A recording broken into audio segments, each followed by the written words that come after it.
for a run to Chattanooga here this year.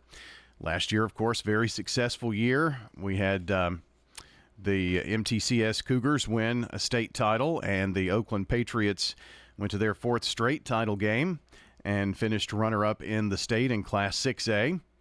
So, you know, it's on right now. Everybody's 0-0, ready to get into game week this week and see what happens. So today, our coaches' conversation, and each and every Saturday morning, will begin with our 9 a.m. hour interviews. That will be Riverdale at 9 o'clock, 9:15 Smyrna, 9:30 Blackman, and 9:45 Laverne. After that, in the 10 o'clock hour, we'll have Oakland at 10, 10:15 Stewart's Creek, 10:30 Rockvale, and at 10:45 Siegel. At 11 o'clock, we welcome in Eagleville, and then MTCS Cougar Corner begins at 11:15.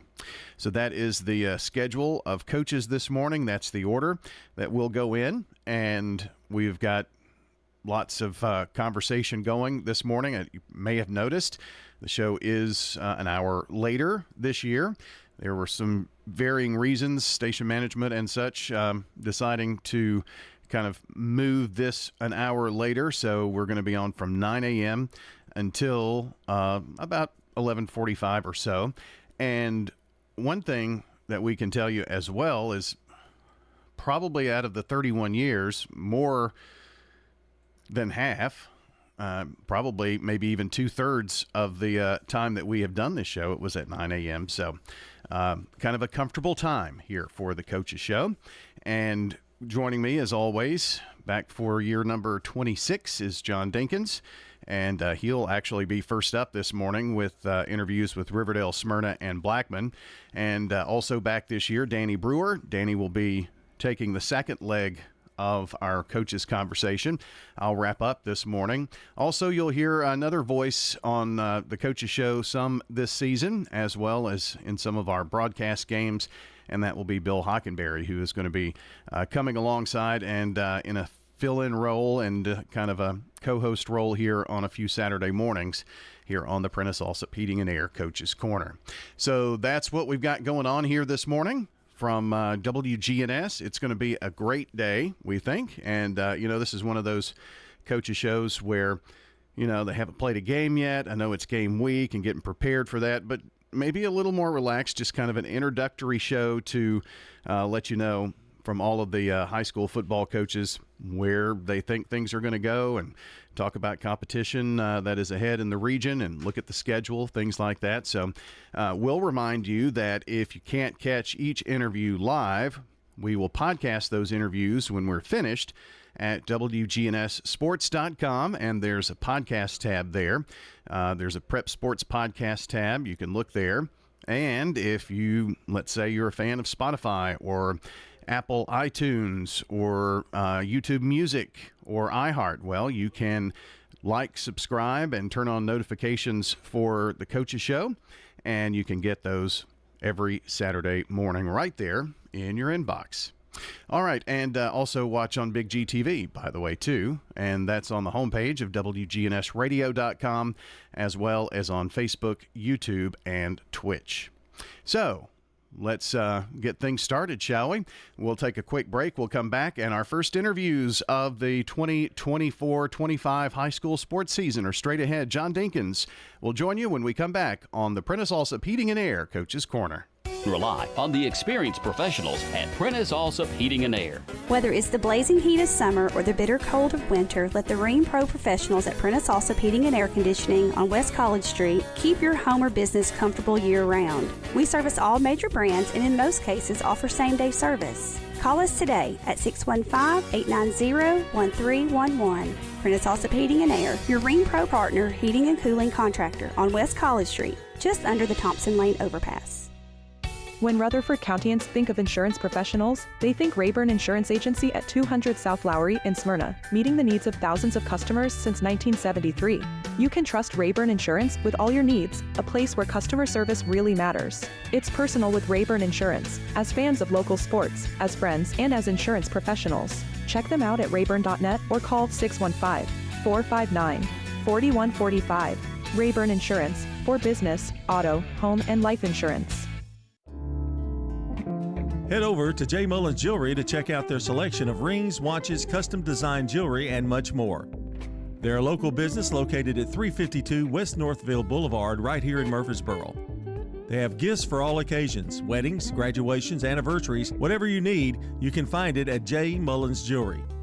That's at 352 West Northville Boulevard or online at mullinsjewelry.com. Craig's Tax Service. We perform tax preparation, individual tax returns, corporations, partnerships, and all your payroll bookkeeping needs. Brett Craig with Craig's Tax Service. Craig's Tax Service is located just off Memorial on Heritage Park Drive. You can contact us at 890-2233. It makes sense to get help with your taxes. Call 890-2233 for an appointment. We are proud to support all Rutherford County student athletes. Craig's Tax Service, 890-2233. At Dr. Automotive in Smyrna, we're committed to providing local car owners with top-notch auto repair services. Let's hear what some customers have to say about Dr. Automotive. I just really appreciate Danny and his whole team. I always feel like I'm going to get great service and the right outcome. You just don't find any better people. He's always been very good. We've got the cure for your car. Dr. Automotive, keeping your car running smoothly mile after mile. Visit our website, smyrnaautorepair.com. The Prentice Allsup Heating and Air Coaches Corner, fueled by Donut Country and McDonald's Murfreesboro on FM 101.9 and AM 1450 Murfreesboro, FM 100.5 Smyrna, and streaming at WGNSSports.com. And this portion of the Coaches Show is brought to you by Middle Tennessee Electric, serving our community by providing affordable, reliable, and safe electricity. Online at mte.com. And if you're just joining us, our new time, here we are, an hour later, and I don't know if that's good or bad, but anyway, it's good for us. Maybe not so good for coaches, but did it change anything much for you Well, today? yeah, luckily, I got to do a better job of checking my text messages and emails. I sent Floyd a text this morning and said, don't forget about the time change because I was about to be here at 8 o'clock. Yeah, we had a running bet, Coach, that somebody would be here when we got here at 8, but everybody was good. Yeah. It worked out all right. Luckily, Floyd does a good job mentoring me and reminded me. So so it's good, but it's good. Glad to be back. It felt like it was just last week that I was here moping about our last game. But we're back, new year, new season, and ready to go. That's the greatest thing about coaching. You've got the next year, the next year always to look forward to, and new challenges as well. I did want to mention a little bit about last year in terms of what a great club you had, just some really great seniors, and you lost a bunch this year as we get ready to head into a new season. And has it been? Does that kind of pump you up a little bit, though, knowing, because I know you kind of like that challenge a little bit? Yeah, I do, and it's always exciting. It's part of coaching, and just being able, we talked about it in there earlier, losing 9 of the 11 on offense. So we knew it was going to be a challenge, and it's been a challenge. And, luckily Coach Field is on the staff, and people don't understand the value of having Ricky Field on staff, but he's prayed for me and helped me with my patience because this spring during spring football I didn't have a lot of patience, and I was struggling because when you go and have a season like you did offensively and then you just expect to roll in and go and obviously playing 2 quarterbacks that haven't started and they're rotating and one of them's really young. He's just turned 15 and he's getting better every day and getting better every practice and every week, and we're really excited about him and what the future has for him. But again, it's 9 new people on offense. Mm-hmm. We got Gavin Harris and Dominic Taylor, the only 2 returning. So it's been a lot of work. And my offensive line coach Seth White left and took a different job in a different profession. And we hired a new offensive line coach, and he's doing Nick Cermelli's doing a great job. But again, 9 new people, a new offensive line coach. It takes some time and adjustment, but things are coming there. Coach Barnes is, I can't say enough about what he does for the staff and the offensive side of the ball. And, he was a head coach for nine years, and he's pretty much, it's not Will Kreisky, the head coach, and Justin Barnes, offensive coordinator. He's pretty much the head coach too, because he makes calls. Just when it's like a tough call last night, he said, "Hey, do you want to play Dante in one more series or not?" And I said, "I don't know. What do you think?" He said, Nope, not gonna fall on me. Do you want to play him or not? You know what I mean? Because if something happened, you know. But besides that, you know, he's my right hand man, does everything, and you know, just like Coach Rell on the defensive side, you know, I'm blessed with that. We're fortunate to have a great staff, and all those guys spend countless hours. They're up there this morning working and getting ready for Smyrna, and you know, you can't when you got coaches that they're at the building all the time, and you're having to tell them to leave and go be with your family. You know, that just says something about their work ethic.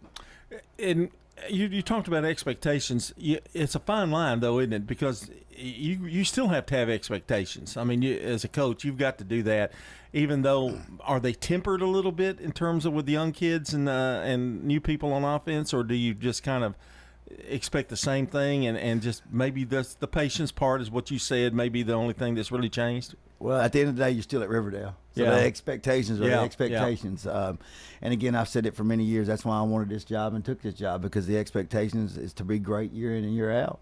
And at times, that could be tough. You know, and it's going to be tough at times this year. But again, we got to keep fighting through it. And I think we got a good culture set in place with kids, you know, that'll lead it. You know, Jamarion Smith's done a good job. He's grown up a little bit. He's matured, and he's helped us and helped the defense. And, you know, and at practice he leads at times. And J.C. Haynes, another defensive guy, same thing. He's growing up each week, and I've been impressed with his mature process through the spring and through the summer and going into the fall. But, you know, you got guys that's been there that played, that was a part of last year's team that was played every down. So they know what to expect, and they set the expectations at practice. And, again, you know, with the bad days, they're still there helping mentor the offense, you know, the young guys on the offense. And, you know, we got to keep getting better and keep applying the pressure on those guys because the expectations are high. You're expected to win at Riverdale. I know inexperience is something, but if you have some talent, it's when you mentioned the 15-year-old, I'm envisioning – you know, they haven't even had full mature growth yet. I mean, they're not even that's really young. Yeah, he could actually be playing with the freshman team this year. You know what I mean? That's how young he is. But again, Dante's, you know, he's maturing. You could see it last night on his face. Just, you know, I guess he's starting to realize it's here, you know, and so the expectations for him and he's put on himself are high, and he's working hard, and he's got the guys around the offense rallying around him, and you know, so they have success. And, you know, Malachi Tellen's also competing with him for the job, and he's doing a good job. And, you know, he's a senior. But, you know, and he's gotten a few reps on Friday nights. So he's got some of that game experience, which that helps him. But, again, it's been a good, healthy competition, and it'll compete all the way until Thursday night. And it probably helped both of them in a way, won't it? Yes, I mean, it will. Having that competition. Defensively, on that side of the ball, you feel pretty decent about the defense? Yeah, I mean, our defense, we got some guys in place. Like I've already mentioned two of them. And Aiden Edmonds, a guy that's come in and, you know, played sophomore JV linebacker last year, and he's coming in starting at the middle linebacker for us and filling that other spot. And he's doing a good job. He's not where he needs to be yet.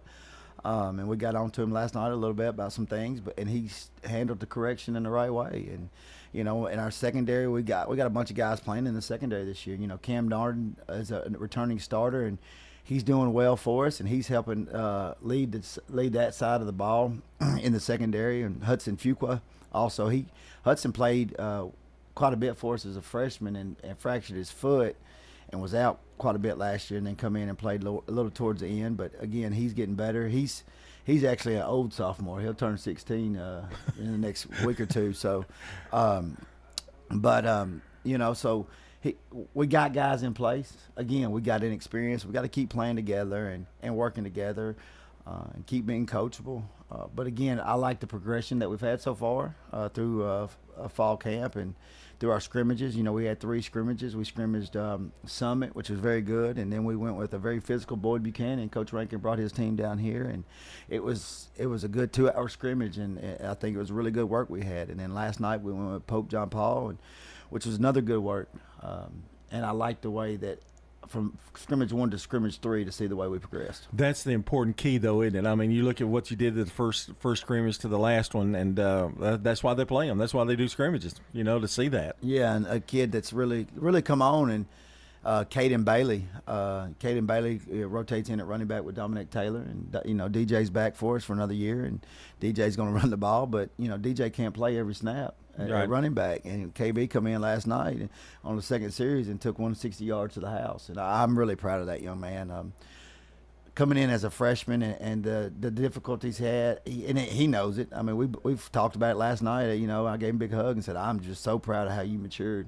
He's grown up a lot, and that's why you don't give up on kids. Yeah, you never give up on kids, and I don't believe in giving up on, especially young kids. And he has done a totally 180, and he is our leader in the locker room. He's a leader like in the building, like just everywhere. And I can't say enough about him and what he's done and transformation he's had, as not as a football player, but as a person.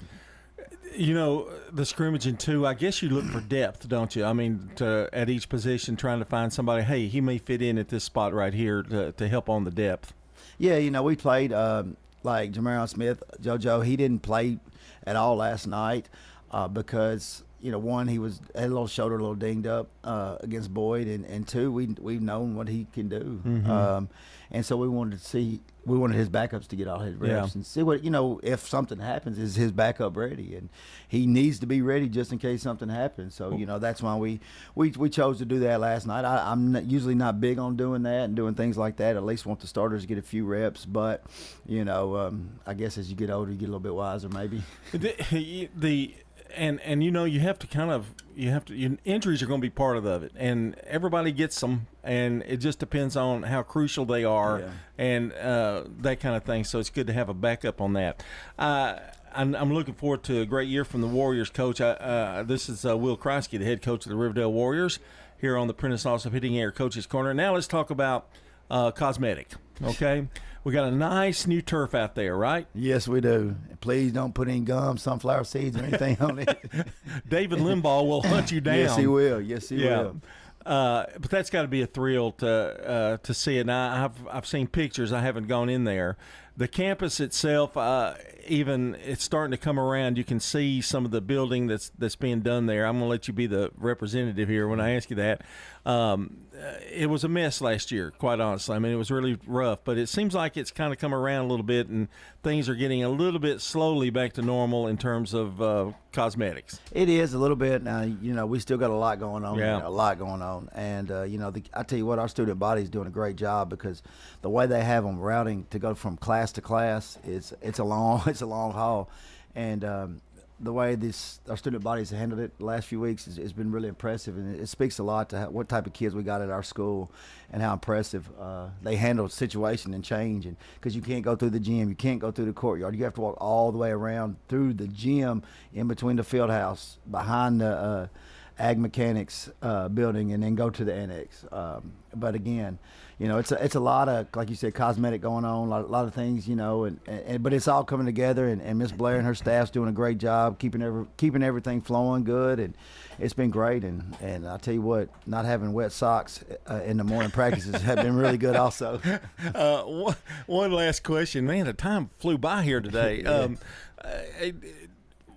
When you go to a Riverdale game, are you going to be in the same parking area? You still go the same like you've always been? Is there any changes there, or is that still the same? It'll be just like it was last year, okay, because you won't be able to go through the annex and things like that. They have the access road by the softball field, but they just kind of keep that to limited personnel, because there's not a whole lot of space over there.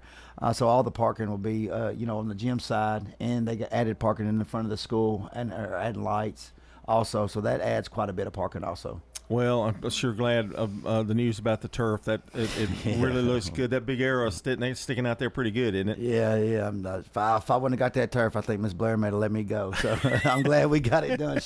Hey, when you got your admin putting the pressure on you, that's a good sign. So. I got you. Well, she loves football. She loves to win. Yes, she does. Yes, she does.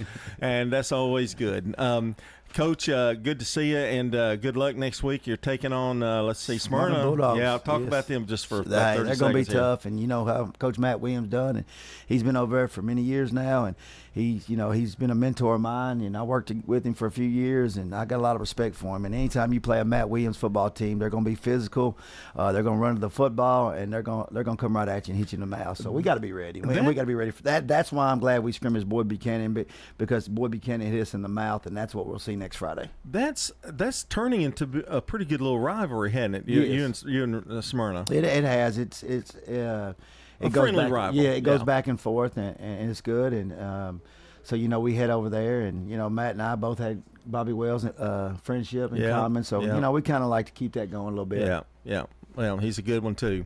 Will Kreisky's been our guest. This portion of the show has been brought to you by Carpets by Osborne, who would love to help you complete any job, whether residential or commercial. Carpet, tile, hardwood, vinyl, rugs, and more.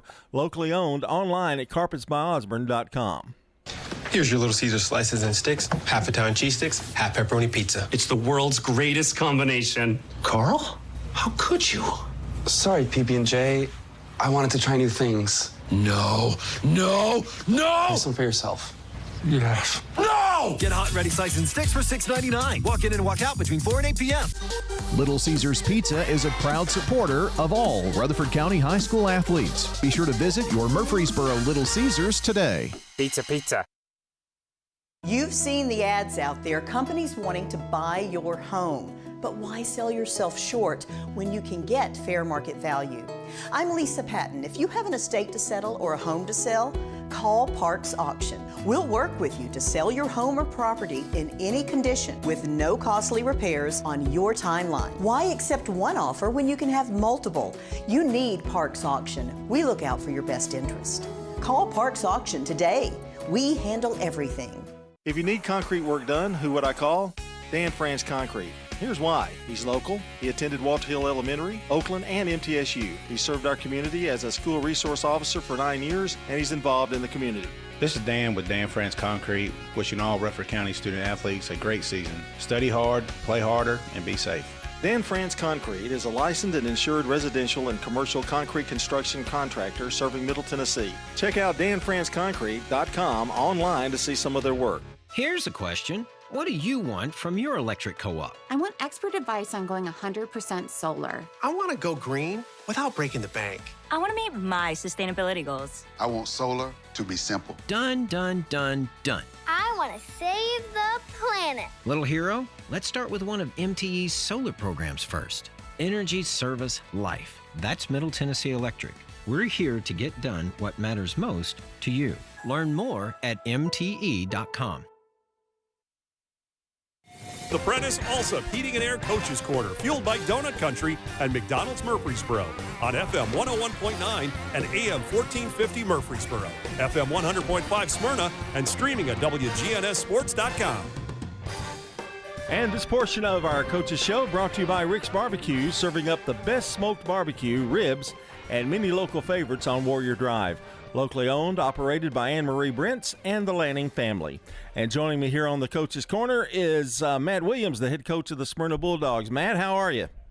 Good, John. How are you? I'm doing great. I haven't seen you in forever, but I'm gonna make a point of next week.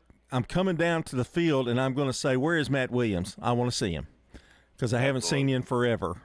That'd be great. I'm actually in the office now. It's just better for me in the morning. Saturday mornings we're getting ready for games to come in. Our defensive staff's meeting right now. So, I don't blame you a bit. Just I was the downside of that, not getting to see you and Brian. So, hey, talk about this field house, man. Danny Brewer's been up here and he is just raving about that place. And boy, it took a lot of hard work from a lot of people, but I know you're proud.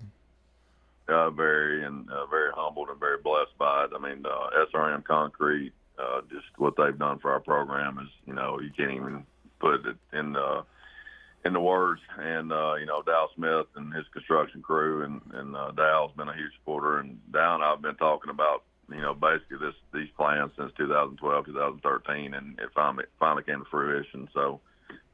Just blessed to have it. We get to move in our locker room, we hope, middle of next week, and then the phase 3 will actually start, and we'll be done with the whole thing hopefully around Thanksgiving with our laundry and our storage part of it. But it's been really cool. Yesterday we had Embry with a lot of our youth teams. 4 of our youth teams played against Lebanon's youth teams, and we sort of had the youth program guys were walking through the facilities, and it was neat to see their little faces sort of ooh and ah. But we're very proud of it and very humbled and blessed to have it. When you see those young kids come in there, it doesn't do anything but help Smyrna. I mean, it makes them proud. It makes those kids that are going to head your way in a few years. You can really see the pride in their faces, and it makes them want to come and stay at Smyrna. Well, yeah, you hope so. And, it's Smyrna High School is a great place to be. Dr. Southern does a great job. It's not only about our athletic facilities. I mean, our school, our teachers, do a great job. And, we're a really diverse school, I think, with a lot of real world. It's basically like the real world in Smyrna. And you get a very diverse student body, and it's a great place to be with great teachers and great faculty, great administration. And, I'm just proud and blessed to have been a part of it for a long time. I also heard as an announcer of games that the press box has some changes, but nobody will tell us what it is. It's all a secret. Coach Harris will not reveal anything, so we're looking forward to being up there. But it was already a great press box, so I can't imagine how it could be better. But we're looking forward to doing that. And we're going to talk about the team you're going to play in just a few minutes. But let's talk about this year's Smyrna Bulldogs. I know you lost some people to graduation, as you always do. How are you offensively, first of all? How do you feel going into this year with the offense? Well, I feel a little bit better after last night. I mean, to be honest, our first scrimmage against Blackman, I wasn't very happy and was really concerned, to be quite honest. We weren't very efficient running the football, which is something we're going to have to hang our hat on. And just did not. We made way too many mistakes. And then against Beach, we ran the ball a little bit better against Beach, but our passing game was non-existent, to be quite honest. And I challenged our quarterbacks last night. That we needed to do a better job, and to their credit, they did that. But, we returned some offensive linemen. We've still got a ways to go up front. I think we've got to get more physical up front, move people a little bit better. But we've got some pieces there and more depth than we've had in quite some time, so that's a good thing. Running backs, I feel good about running backs with Aiden Augustine and DJ Barksdale and Ryan Carver. Ryan's a kid that moved in from West Creek in Clarksville. But we got 3 running backs who are, 2 of them are really big running backs, basically bowling balls, and that can give people some troubles. And, quarterback is still, to be honest with you, it's fairly open competition in my mind. I mean, Britton Judkins is a kid who transferred from Rockville, is a kid that probably right now, and who played well last night. If we had to start today, he'd be the starter. But, you got A.J. Jackson, a sophomore behind that, and you got Gianni Allen, who's a junior who transferred from Summit, also in that race. So, we're sort of still trying to figure out who's going to take the reins at quarterback. And, I do think our receiver position can be a strength for us. Tyreek McCarver, of course, returns, great playmaker, big play guy, and has done a good job and has really, sort of moved into more of a leadership role. Elias Gilliam's a kid who, I've been on Elias pretty hard for the last three and a half years, whatever it's been, but he had a really good scrimmage last night. He's a kid who's got great speed. And, we've got some other kids at that receiver position I think can do a lot with the ball in their hands. The getting the ball to them is going to be important, and I love to hear what you said about the offensive line. I think in high school football that may be the biggest keys to success, because your offensive line, maybe they might start slow in scrimmaging, but if they pick it up, they can really help an offense.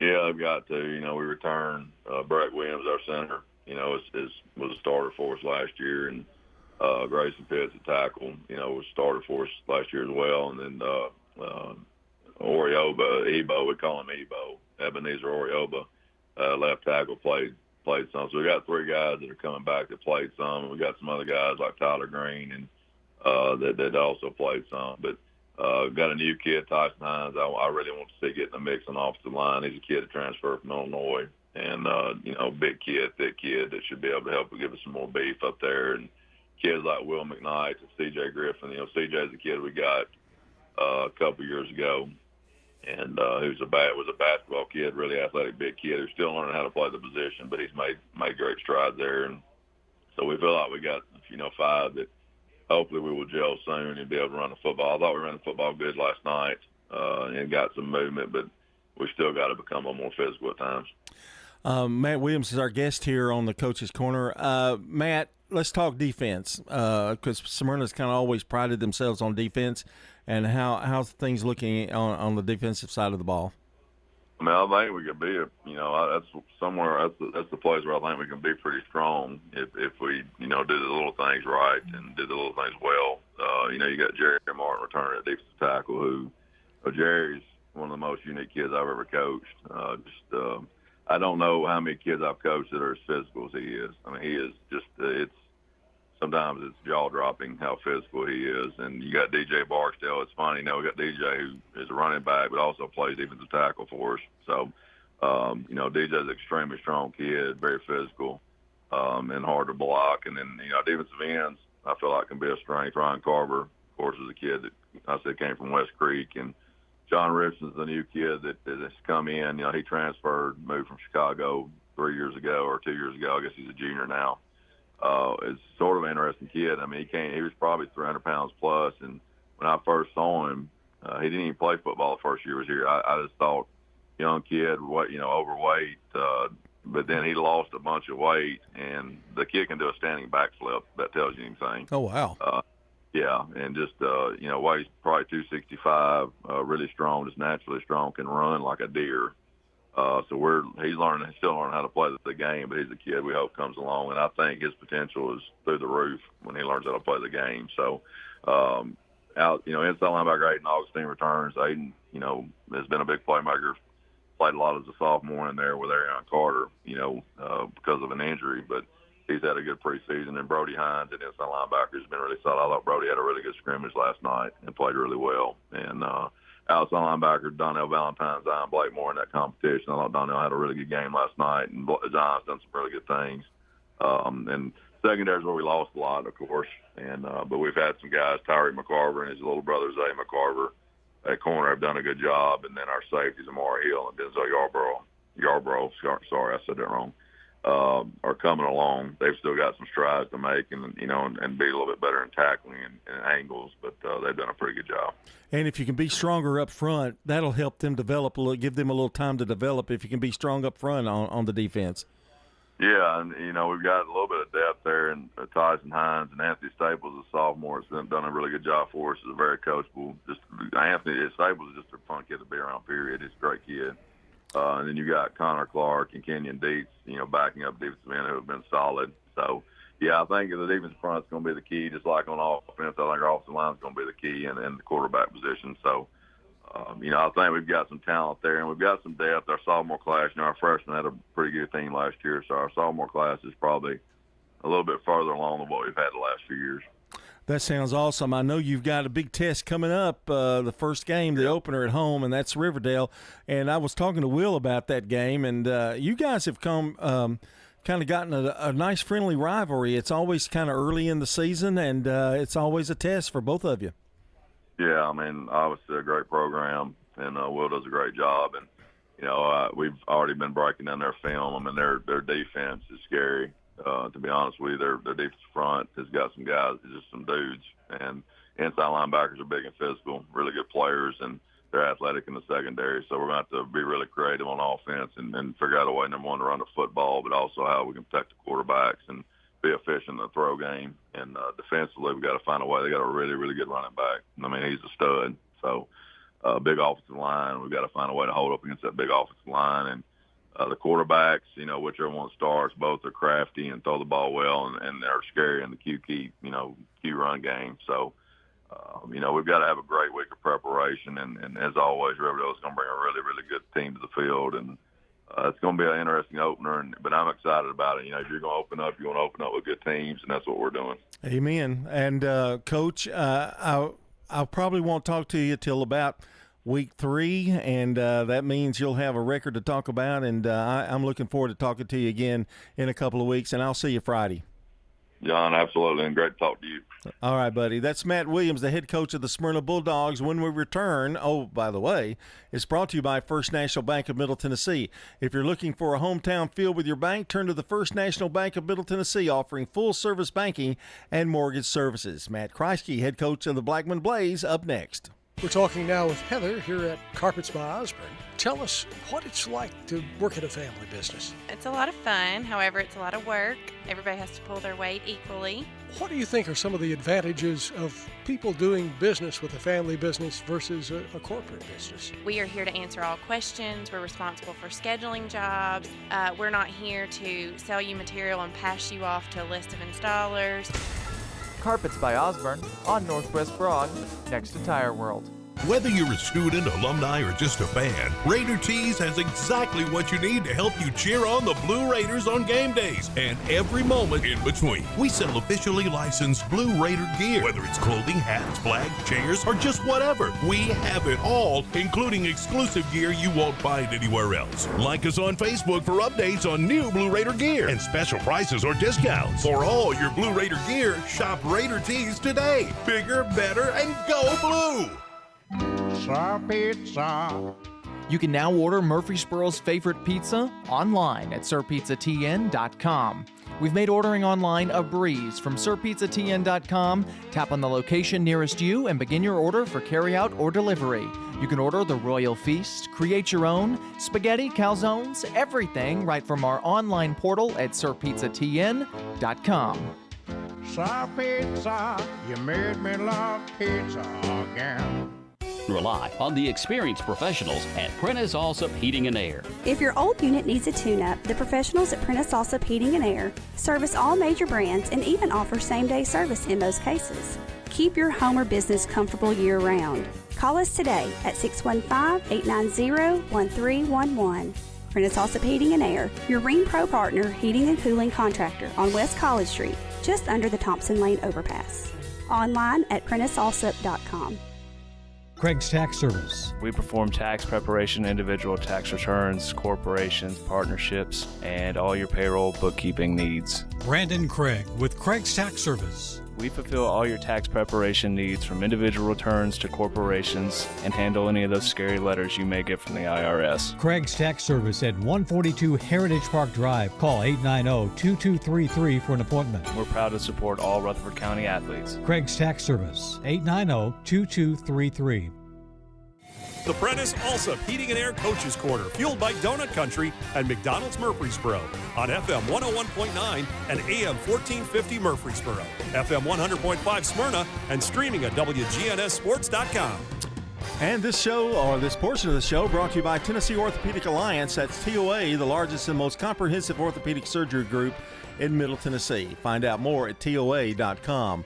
And I do want to remind you that you can go to YouTube in sometime today, and you can check this broadcast out on Big G TV. Or just the homepage of the website, WGNSradio.com. Oh, it's up there currently, yeah. Well, we have a special guest. Well, we have two. And Matt Kreisky joining us of the Blackman Blaze, but he's, more importantly, really, he's got his son here. Now, your name is? Griffin. All right. And you got a sister, and she's a cheerleader. Okay. All right. No football for her yet. Okay. All right. Matt, good to see you. Hope you enjoyed your time off. I know you don't get much, but I hope you enjoyed it and got to spend some time with this guy right here. Yeah. So, but they're used to it. They know this time of year it's busy. And so I was getting ready to walk out the door, and he come running downstairs. He wanted to come today. So that's great. Tagging along. Yeah. Well, you knew Donuts were here, that's for sure. Let's talk some Blackman Blaze football. I know you've had some scrimmages and kind of have a chance to kind of see what you have, I guess is the best way to put it. And we always start, I guess, with the first question. Of course, you guys have turf. I know that I've been asking questions about any new changes, but basically, you've got a field house and you've got the turf, so you're ready to go in terms of that, right? Yes, sir. Next thing we're looking at big project wise is one of the scoreboards. So we'd like to do that. You've always want to upgrade your facilities, and this day and time is the kids coming. That you got to come across the street. You always want to make sure that you get them and anything new and exciting, jerseys, facilities, and things like that. You always want to keep the upgrades going. Tell us a little bit about what you've seen in your scrimmages and how you feel so far. I know offensively, I always think it starts with the offensive line and up front, both defensively and offensively. Yeah, we got some key guys returning from last year. I thought, defensively, I think the guys are progressing pretty good offensive line, and I think we have some good at times where we're really good. I preach to them each and every day. We got to be consistent. Just consistently do our job, consistently get the job done, and do what you're supposed to do. I think at times I think we look really well, but then at times I think we don't. I'm probably their worst critic because, like you said, you're gonna win games up front, and so I'm hard on those guys, and they know it. They don't get much love, but they're the ones that are going to win us ball games this year. They're the ones that are going to get us the 11th game that we need, so we can earn our goal starting in January. We want to be in the playoffs. Last year too, Matt, I know you had some guys that really hadn't played. You had some inexperience in there, but I saw as the season progressed, they got tougher and tougher and tougher. And I started. We sort of haphazardly pick games and that kind of thing. And I said, "Watch Blackman. They're on. They're coming."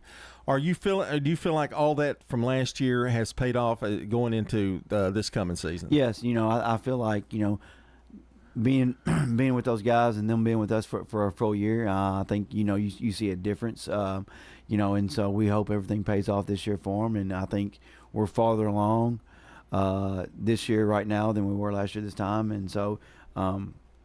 We got to keep getting better each and every single day. Do you try to develop some depth too? I mean, and have some fights, or not fights, but contests with guys trying to vie for a position. Yeah. You just always don't want.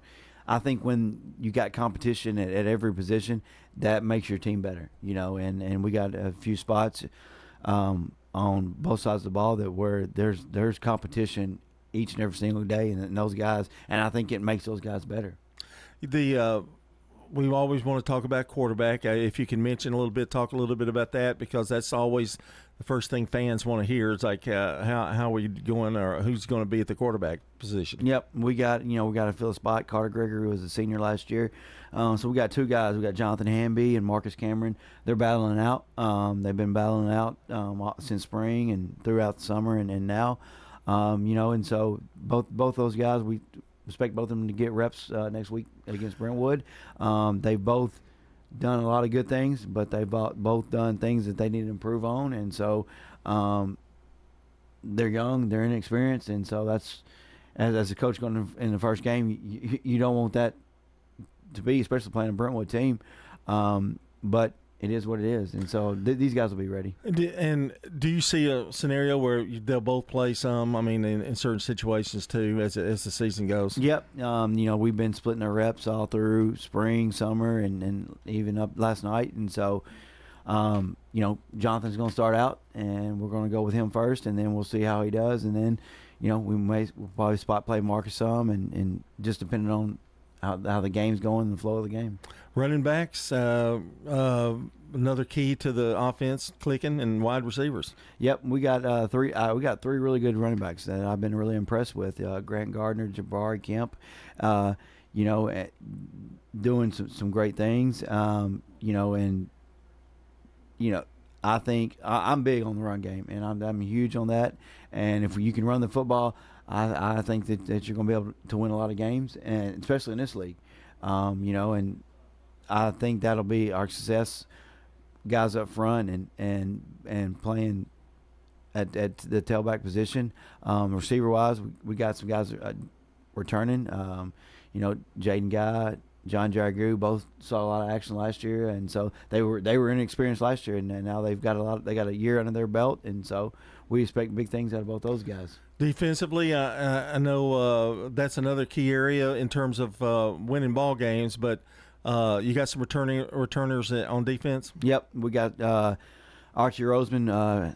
He's defensive lineman and doing a great job for us this year. You can tell, being in the system for a year, he knows what to do. Ethan Carson at linebacker. Oh yeah, has done a great job for us all off season and up until now. And then our secondary, you got Jalen Anderson, Trey McGaffey. All those guys were young last year. Played 10 games for us, so we expect big things from them. Matt Kreisky's our guest here on the Coach's Corner. And Matt, I hear one theme throughout this interview. They were young last year, but they've got a year under the belt. expectations rise as well with that from your point of view, and they should. Yeah. You know, I don't think, you know, like last night I told the guys at the group, you know, we don't have any excuses this year. Yeah. You know, we've all been together for a year. We've got to get the job done. We've got 10 games that are promised to us. How bad do you want that 11th game? And, you know, are we going to come to work each and every single day to earn the 11th game, or are we just going to just show up? And I think these guys are going to accept the challenge.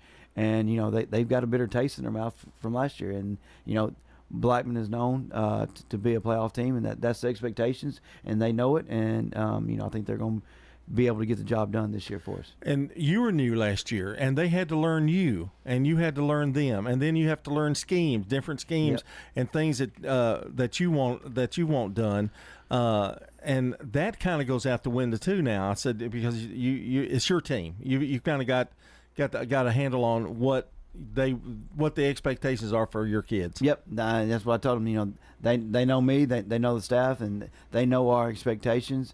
So they're used to us, and you can tell a big difference in practice. You know, and just everything that we do, and I think everybody's more comfortable this year. You know, there's just a lot of unknowns last year, and it was different for the kids and for the coaches, and so you know there's, like I said just a minute ago, there's no excuses this year. I maybe this is not the word, but there's a little bit more of a swagger. I mean, and I mean that in a positive way. I don't mean that as cocky, but I'm saying a little more confidence going in. Brentwood, okay, tell us about them, because I know yearly we talk about how good Brentwood is. Yeah. So I told the kids last night, you know, we're leaving. You know, they're semifinal team last year. They embarrassed us on TV last year, and so you know, if we don't come ready to work on Monday, you know, it'll be another long night next Friday night for us. But you know, Coach Finch and his staff do an outstanding job. Those guys, you know, even in the spots where you may not think they're the most athletic or as good as you are, but those guys are going to be in the right spot. They're going to know what to do, and he's going to have 11 guys on the field at all times that are flying around and giving them everything they got. And so it's for game one, it's going to be a challenge for us, and we've got to be ready to go. You know, and one more thing, Coach, that I thought was really great, the way you took the games one at a time, which is an old saying, but then again, you really did. I mean, there were some highs, there were some lows, highs, Yeah. And you handled that, I thought, beautifully, and I think that will put itself in the right places this year from what you had last year, what you had to do last year. Yeah, you know, I think the kids, like I said, you know, they've got this bitter taste in their mouth, and they want to succeed. They all off season they wanted to get better, and so, you know, this year we're out to prove something. You know, we want to let everybody know that, you know, Blackman is still Blackman. You know, and we got a chip on our shoulder. We got a little swagger about ourselves. I've had people come to practice and say, "Man, this is totally different." Yes, there's these kids are, you know, we want them to come to practice each and every day and, you know, compete. And I think these kids are doing it. And so, you know, we have high expectations for this group. It's going to be a good year for everybody. It's going to be an exciting year, I think, in football. Yes, sir. Each week.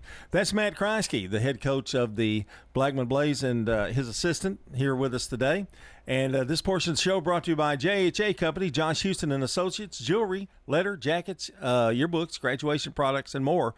Online at jhacompany.com. Franklin's Printworks has been in Murfreesboro for over 25 years. We are a full-service commercial printer, everything from business cards, brochures, booklets, to banners. My name is Jeff Carlton. I handle sales and marketing for Franklin's Printworks. We hear a lot people who have been working with printers on the internet, had issues, and they know that if we're working with someone local, that A, they know where to find us, and B, they know that we'll take care of it because we have to take care of our neighbors. Our website is franklinsprinting.org. Winners Trophies can help you with customized awards for any occasion. Owner Kelly Hockenberry continues to provide awards for sports teams, churches, recognition awards, and more. Call Winners Trophies at 904-6002. That's 904-6002 for the best in quality, service, and pricing. You can also email Kelly, winnerstrophy@comcast.net. That's winnerstrophy@comcast.net. Any award for any occasion. Winners Trophies, 904-6002. We're catching up with Anne-Marie Brents at Rick's Barbecue, 212 Warrior Drive, another one of our great local businesses. Yeah, it's a big family business. Knowing that my grandparents started it, to see it evolve and what it is now, it's just been really cool, and I love it. It's just something I'm very passionate about, and customers have been great to us as well. Whether it's a quick meal, feeding the whole family, or catering, Rick's Barbecue can handle it all. It's really something I'm really passionate about, very blessed and thankful for. Rick's Barbecue, 212 Warrior Drive. Each team knows which play will be the winning move. I'm good neighbor State Farm agent Dana Womack, and I'd love the opportunity to talk to you about combining your home and auto insurance. Call me at 615-900-0877 to make the winning move that can save you time and money. With the service you get from State Farm,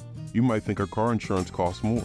I'm State Farm agent Ron Reeves. Give me a call at 615-873-1700 and let me show you. With discounts up to 40%, you may find it even costs less. Hey, it's Brian. I want to tell you about my bank, First National Bank of Middle Tennessee. You know, in a world that's changing, replacing local with global, personal contact with a screen, and human expertise with AI, I'm happy that First National Bank of Middle Tennessee is here in Murfreesboro with real experts that will show up to get the job done. 2 locations on Gateway and Memorial Boulevards. First National Bank of Middle Tennessee. We show up for you. Member FDIC, Equal Housing Lender, NMLS 401715. Tennessee Orthopedic Alliance takes great pride in treating local athletes here in Rutherford County. Experts in joint, bones, and muscles. And with over 65 specialists, TOA has a playbook to get you back in the game. To request an appointment, visit TOA.com or call 855-NEED-TOA.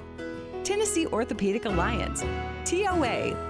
Live your best life. The Prentice Allsup Heating and Air Coaches Corner, fueled by Donut Country and McDonald's Murfreesboro on FM 101.9 and AM 1450 Murfreesboro, FM 100.5 Smyrna, and streaming at WGNSSports.com. The Coaches Show is brought to you by Edward Jones Financial Advisor Lee Colvin, who will work with you to develop a complete, tailored strategy to help you achieve your financial goals. That's Edward Jones Financial Advisor Lee Colvin. I'm Danny Brewer. I am better than a buttermilk biscuit this morning because I'm on the Coaches Show once again, and I'm joined now by Laverne head football coach Mike Woodward. Coach Mike, how are you? I'm good, Danny. How are you? Well, you know, we're doing great. It's a wonderful August morning. You know, we got a little bit of rain this morning. We needed it. I'm sure the football field needed it, didn't it? Yeah, it sure did. You know, luckily we got it mowed just before the rain came in, so it definitely could use a little bit of water. Coach, how many years have you been at Laverne? This is year 8. It'll be my 5th year as a head coach, but my 8th year overall being there. Let's talk a little bit about the building of the Wolverines during your time there. You know, I mean, there's been some good players who have come and gone through there. Talk a little bit about the building process that you've been through and the building process that you're hoping to go through. You know, it's just, I mean, I guess it's like anywhere else. Kids are moving around so much. I mean, you know, you talk about building, and the biggest thing nowadays is keeping kids happy so that they're staying there. I mean, that's been the biggest thing for us. And this year's group I'm really excited about because I feel like we got a good mixture in terms of our classes, sophomores, juniors, seniors. We're not counting heavily on just one particular class. You know, we're pretty inexperienced in terms of starters, but really good kids who are coming in and working really hard. And, you know, I feel like the youth has gotten better over the last few weeks. I mean, just looking at us against Franklin 2 weeks ago and then last night against Lebanon, I mean, you can see where there's improvement coming. And, you know, we enjoy working with them every day, and we're excited about, you know, things we can do this season. Coach, you know, I think that one of the things that you've always done at Laverne is invest. You know, we just talked about Lee Colvin with investments. You have been very invested in the program, and you've been a great example to your team. Is it tougher in this climate getting kids to invest, you think? I mean, to an extent, yeah, I would agree with that. I mean, it's very much instant gratification world right now, so sometimes it's hard to sell kids on the fact that, it's going to take time to turn things around. We weren't happy with how it finished last year. We had every intention of making the playoffs and ended up a game short. So it's just, getting those guys to understand that, we focus on doing things the right way and being a family and, getting better each week and putting team before individuals. And, I think we're building it that way. Like I said, I mean, we don't have egos on this team. I mean, they were so excited last night. We did a jamboree with Lebanon, and our freshmen won their portion of it, and our older guys were just so excited for them, which is exciting for me because I know now we've got a group invested in program more so than individual. Well, Coach, let's talk a little bit about the season that was. I know that it didn't turn out the way you wanted, but I think that the greatest thing about last season was you guys made some adjustments. Things weren't going necessarily the way you wanted them to. You made some adjustments, and you gave yourself an opportunity to be there. And of course, it didn't work out. But talk about the ability to adapt and what you did last year as far as changing a few things to try to make things better for everybody. Yeah, so, last year we were really struggling on the offensive side, and, midway through or a little bit past the midway point, we completely changed the offensive scheme and went from, what is, I guess, now what everybody does, where you're in gun and running power and zone and throwing to going under center and running triple option. And, that offense is very tough to learn if you've got a full off season, let alone trying to do it mid-season. But our guys really jumped on board with it, and we ended up finishing, those last 4 games. We went 2-2, and 3 of those 4 games were against teams that didn't make the playoffs. So, we were happy about the fact that we were able to, keep fighting through the tough times in the middle part of the season and finish on a strong note. And that was really huge for these young guys because now they were excited going into the offseason. Like the quarterback we have now, was a sophomore last year, and he couldn't wait. I mean, he was asking to look at film clips from the off season. He was asking questions, wanted to make sure we were going to stay with triple option, and he was excited. The guys were excited. So having that success at the end of the year, even though, like I said, we fell 1 game short of what we wanted to do, it really helped us going into the off season. Well, let's talk about that off season, the summer that was. Obviously that's a time for learning, growing, getting stronger, bigger, all that kind of stuff. Talk about what happened this summer for Wolverine football. So, made some changes to our off-season program, in terms of our conditioning and really focused. We went more alignment-specific type stuff for those guys and skill-type specific instead of, the old traditional college conditioning tests and all those things. We really focused on agility, flexibility, and short burst explosion. And I think it's really helped us just looking at our conditioning level through these first 2 scrimmages because we've gone more reps for starters than normal because of our inexperience, and our guys have held up really well. So we're excited about that, and it's really with this type of offense, it's just being patient. As a coach, you've got to be patient and not try to put too much in. You've got to make sure they understand, the basics for triple option. The quarterback's got to be able to read 2 different dudes who we are leaving unblocked, intentionally. O-line have to know their rules. The backs, you've got to be very specific with the pass they are on and the timing with the motions. So, for me, it's been great because it's something different and, something that I put a lot of time studying in, and then just being patient with those guys and drilling home the importance of, just the small things that may seem minor or unimportant, but can really affect the play in a positive way or a negative way, depending on the timing. Coach, how many years have you been coaching football? This is year 28 coaching football. So, and the why I ask this question is, so we've got this fresh approach with what you changed last year, and you go into this year also. Does that help you maybe a little bit? I mean, because you've got freshness, there's something a little bit change, a little spice in there. Does that maybe help you? I mean, I know you do this because you love it, but still, does it maybe maybe turn the gas burner up a little bit more on the stove, having some different stuff? It really has been. It really has been a little bit of a rejuvenation for me because there's no, doing this new offense that it's not possible for me to just get complacent or relax and say, well, I've done this before. This is what's done before. Like there is no before.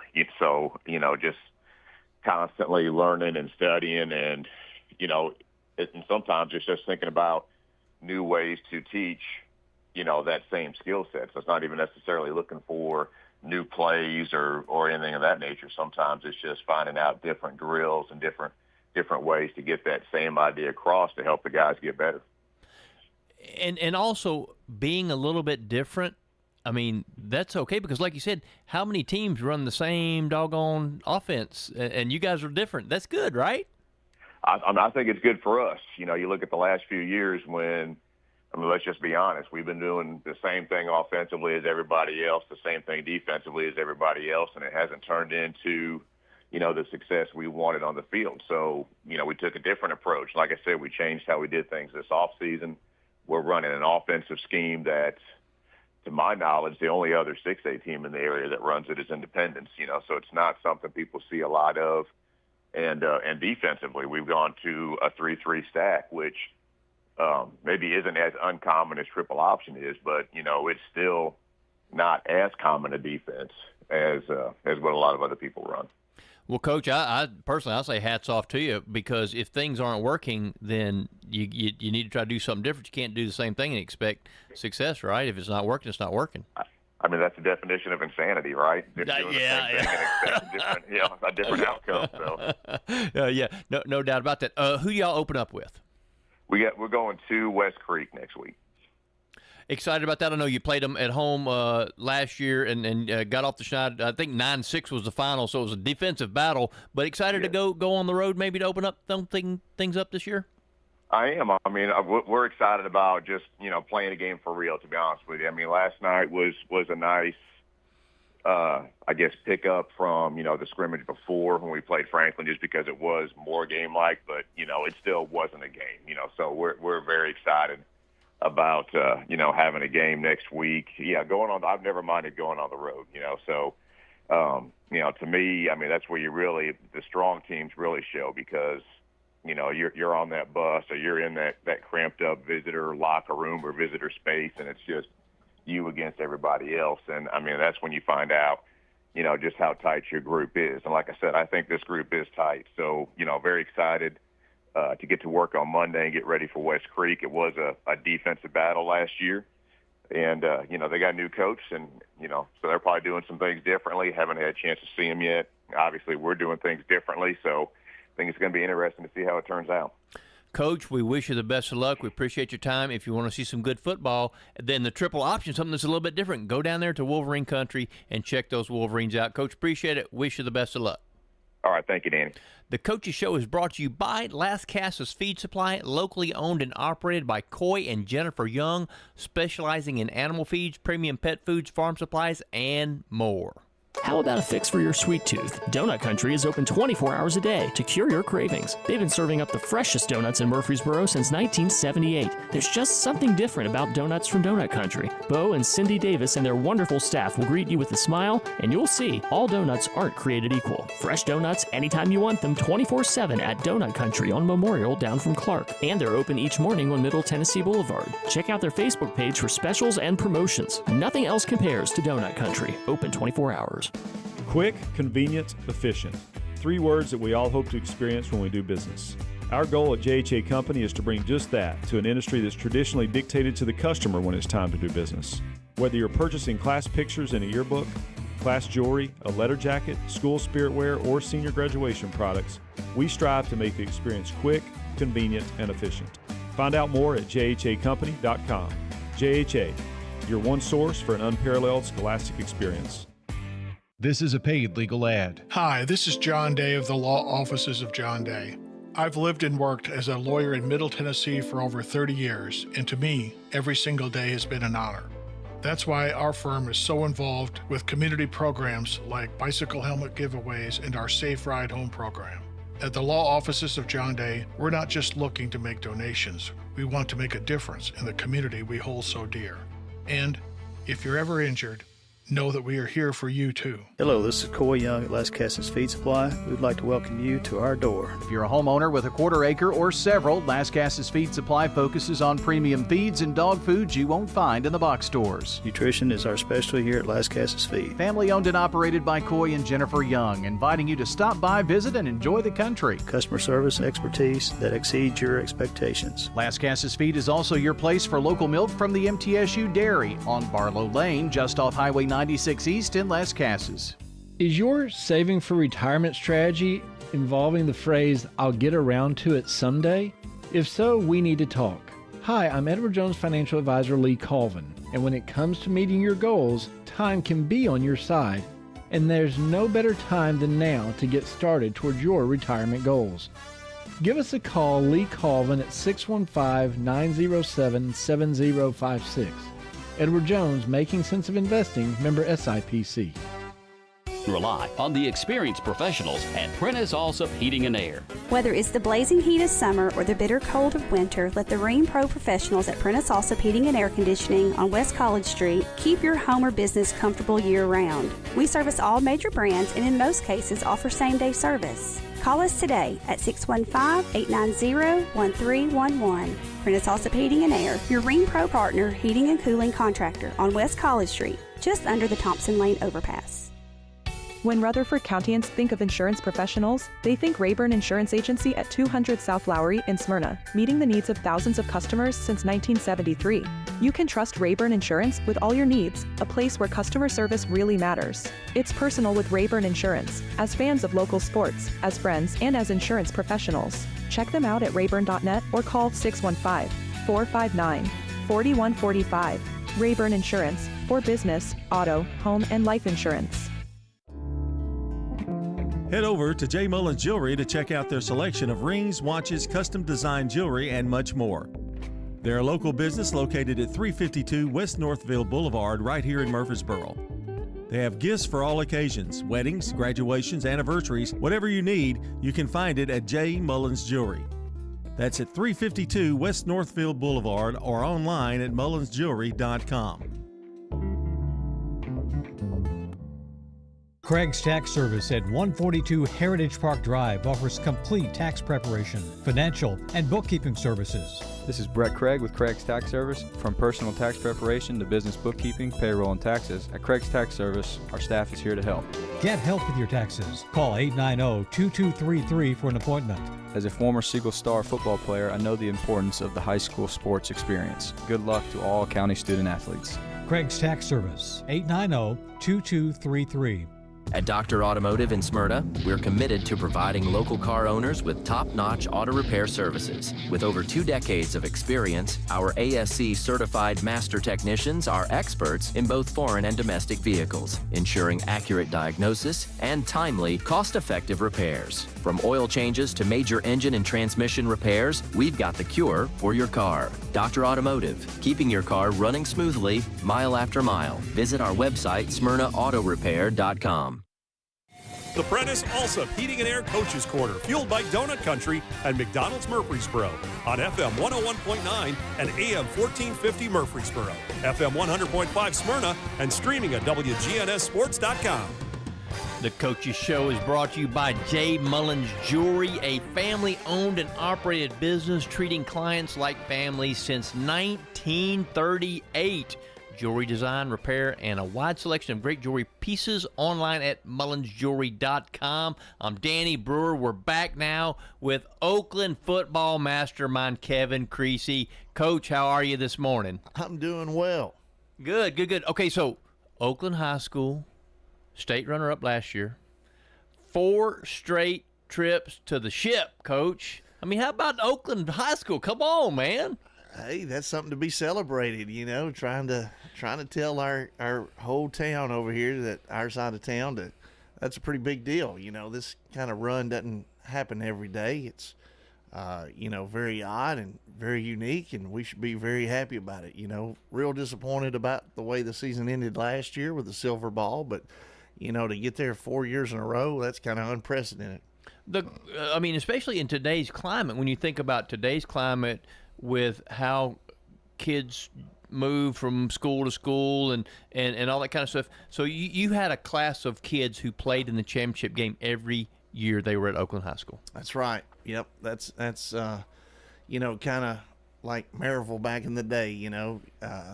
Everybody that went through the last 4 years, they got to play in a state championship game. 3 of the 4 got a championship ring, so that's something to brag about. Outstanding, yeah. So let's talk a little bit more about the far-reaching effects of Oakland football. Jordan James, who played a couple years ago, plays at Oregon. Okay, so a kid you got on the roster now, Dwan Morris, he's a USC commitment, right? That's right. So, Coach, I mean, not too long ago you had Jacoby Stevens down on the Gulf Coast at LSU. I mean, so you're like ZZ Top here. You're bad, you're nationwide. Everybody knows Oakland football.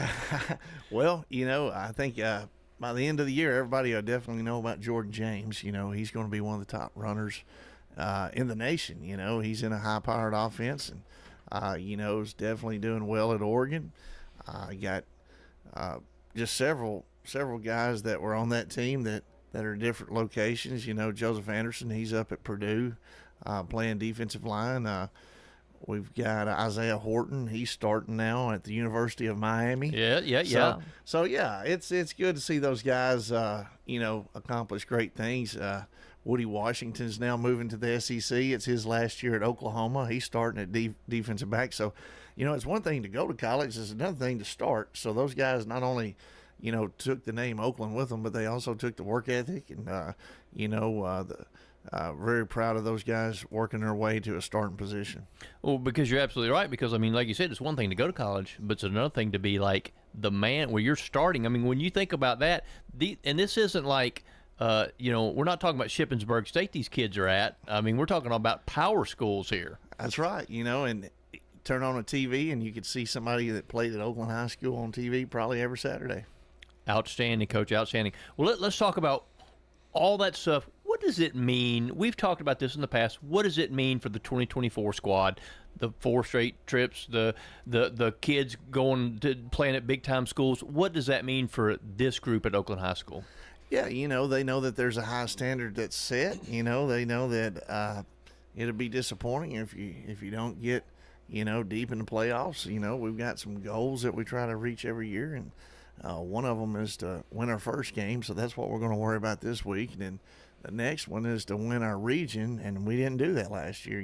First time in 9 years we didn't win the region, so we need to win the region so we don't have to go on the road, 4 straight weeks in the playoffs like we did this past year. So all those things kind of add up to, having a good season and having a good senior year for these guys that have been with us. And so it's a big deal, to kind of accomplish our goals, but it's a long way from now is the playoffs. And so we got to take one game at a time. I know that sounds cliche, but really right now we're just trying to go 1-0. But those cliches are true. Am I right? There's a lot of truth to them. And that's right. You can't go yard by yard. You got to go inch by inch. And, right now it's one game at a time. And, Independence should be the team that's on our mind. The off-season hunger, what kind of hunger in the off-season did your group have? Our guys did a great job in the weight room. Everybody's put on weight, and everybody's gotten bigger, faster, and stronger. I think we had a great off-season. We've played some tough competition. Our scrimmages are Knox Catholic, McCallie, Lipscomb Academy, MBA, Montgomery Bell Academy, Macon County. So, we've played a lot of tough teams from spring all the way to now, and we think that's kind of, going to help us in the long run.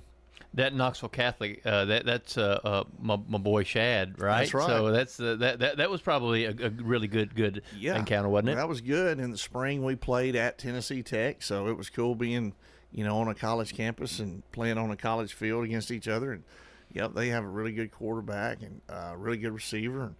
And we had a good day against those guys, so Shad's doing well. Yes, he is. Very, very, very proud of him. 200 wins he got last year, and all that kind of stuff. So no, he's my boy.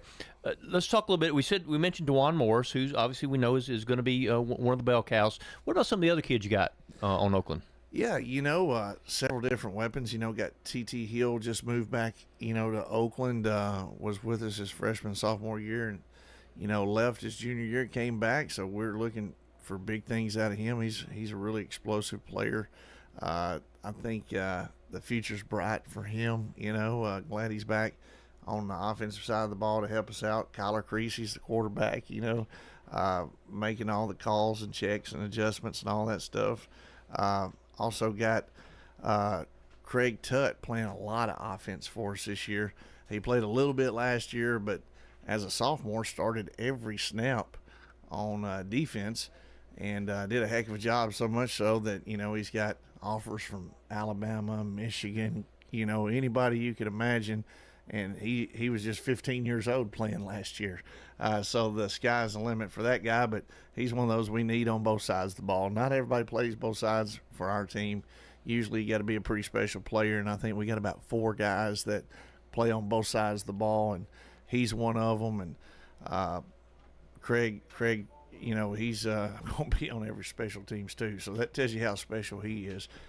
Most guys just play one side, but he's playing special teams, offense, and defense. So that he's a heck of a player, and you'll hear a lot about his recruiting going on into the future. How tough is it for you to keep kids like that with their feet on the ground? Because there's so much noise out there. How hard is it to keep his feet on the ground? Yeah, Craig's one of those guys. He's not in love with recruiting. I think that's big. We see some guys that have all these stars and get all these write-ups, and we play them, and then they end up not really playing that hard, or they're more worried about their college career than they are their high school. Craig's not like that, and that's probably one of the best things you can say about him is he's humble and hungry and could care less about what schools are offering him right now. He'll worry about that later on. Right now he's worried about playing high school football, and he's one of the hardest workers on our team. Coach, one of the things that I love about watching Oakland football is the basics. I mean, you guys are extremely good at the fundamentals. That's what wins football games, am I right? It is. I mean, we make this thing complicated a lot of times, but, a good kicking game, blocking and tackling, that's still usually what wins football games. It doesn't matter if it's the youth football guys that are playing right now at 7 years old on our field or if it's the NFL. It's usually the teams that do those things the best that usually are the most successful. So we try to work those as much as we can, and like I said, our guys believe in that. Offensively speaking, I mean, there's no need to change things for you guys, right? Well, we've put in a few wrinkles. We still learn stuff as coaches and try to do things, throw a curveball in there. Can't just live off your fastball every pitch. So we got a couple things that we've worked with in the off season, and I think it helps kind of go toward our strength, place toward our strength as far as 3 dynamic players on the field at the same time, and that being DeJuan, TT, and then Craig. And then you throw out a receiver that before he broke his arm last year, Chase Bandy was doing great things at receiver for us. Unfortunately got hurt before the state championship game, so he's back now, and he's as hungry as ever. And so, you got some dynamic players on offense, and then, about 8 starters back on defense at, maybe undersized, but, we're probably going to be one of the fastest defenses in the state. Well, that was my next point. That you're defensively speaking, you're not always super big, but you're super fast, and that's good, right? Right, yeah. We're usually a little undersized at most positions, and, the good thing is, though, we'll make up for it with speed, and Coach Watson's our defense coordinator. He does a heck of a job of, not just teaching the fundamentals, but also being able to have a curveball or 2 himself. So he's pretty sharp on that side of the ball, and make things a little tough sometimes for the guys on the other sideline. The experience of David Watson, that's a major plus, right? It is. Not only did David Watson go on and play at MTSU and been coaching 29 years, but he's been coaching with Shad and Gary Rankin, so he's been around some of the best in the business. And then he's an Oakland alum. That's what I like the most about him, is he actually played at Oakland and was part of a state runner-up team, so he knows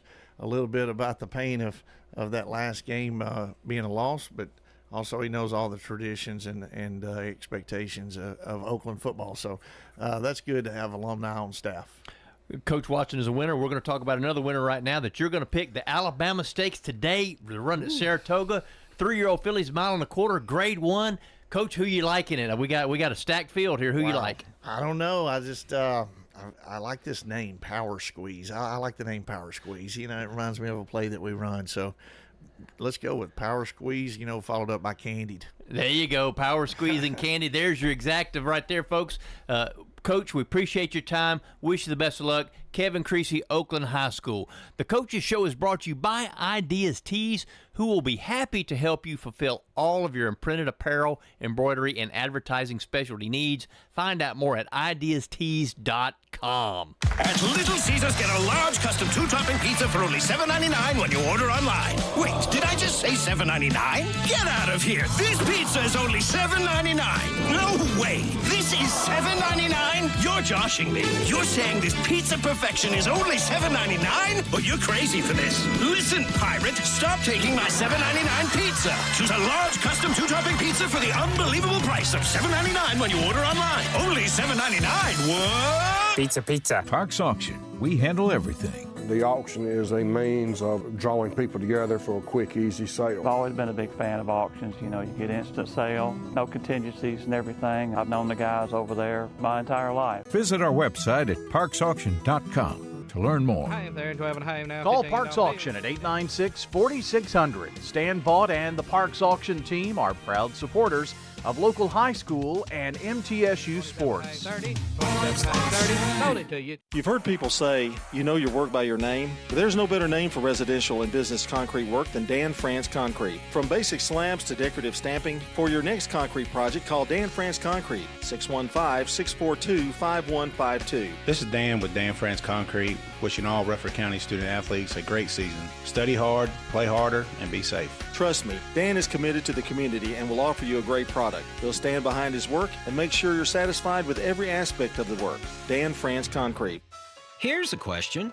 What do you want from your electric co-op? An app for easy payment. Solar energy solutions. I just want to talk to a real person when I need help. Energy tips and low rates. Done. I want to fly my car to the moon. Houston, let's talk about electric vehicles. Energy Service Life. That's Middle Tennessee Electric. We're here to get done what matters most to you. Learn more at mte.com. We're talking now with Heather here at Carpets by Osborne. What are some of the advantages that Carpets by Osborne has? Being a family business and being locally owned and operated, we do free estimates. We have our own subcontractors that work for our business. We will come out, look at your floor covering. Throughout the whole process, you deal with an individual. You're not passed off to different contractors. We handle it from start to finish. Carpets by Osborne on Northwest Broad, next to Tire World. The Prentice Allsup Heating and Air Coaches Corner, fueled by Donut Country and McDonald's Murfreesboro on FM 101.9 and AM 1450 Murfreesboro, FM 100.5 Smyrna, and streaming at WGNSSports.com.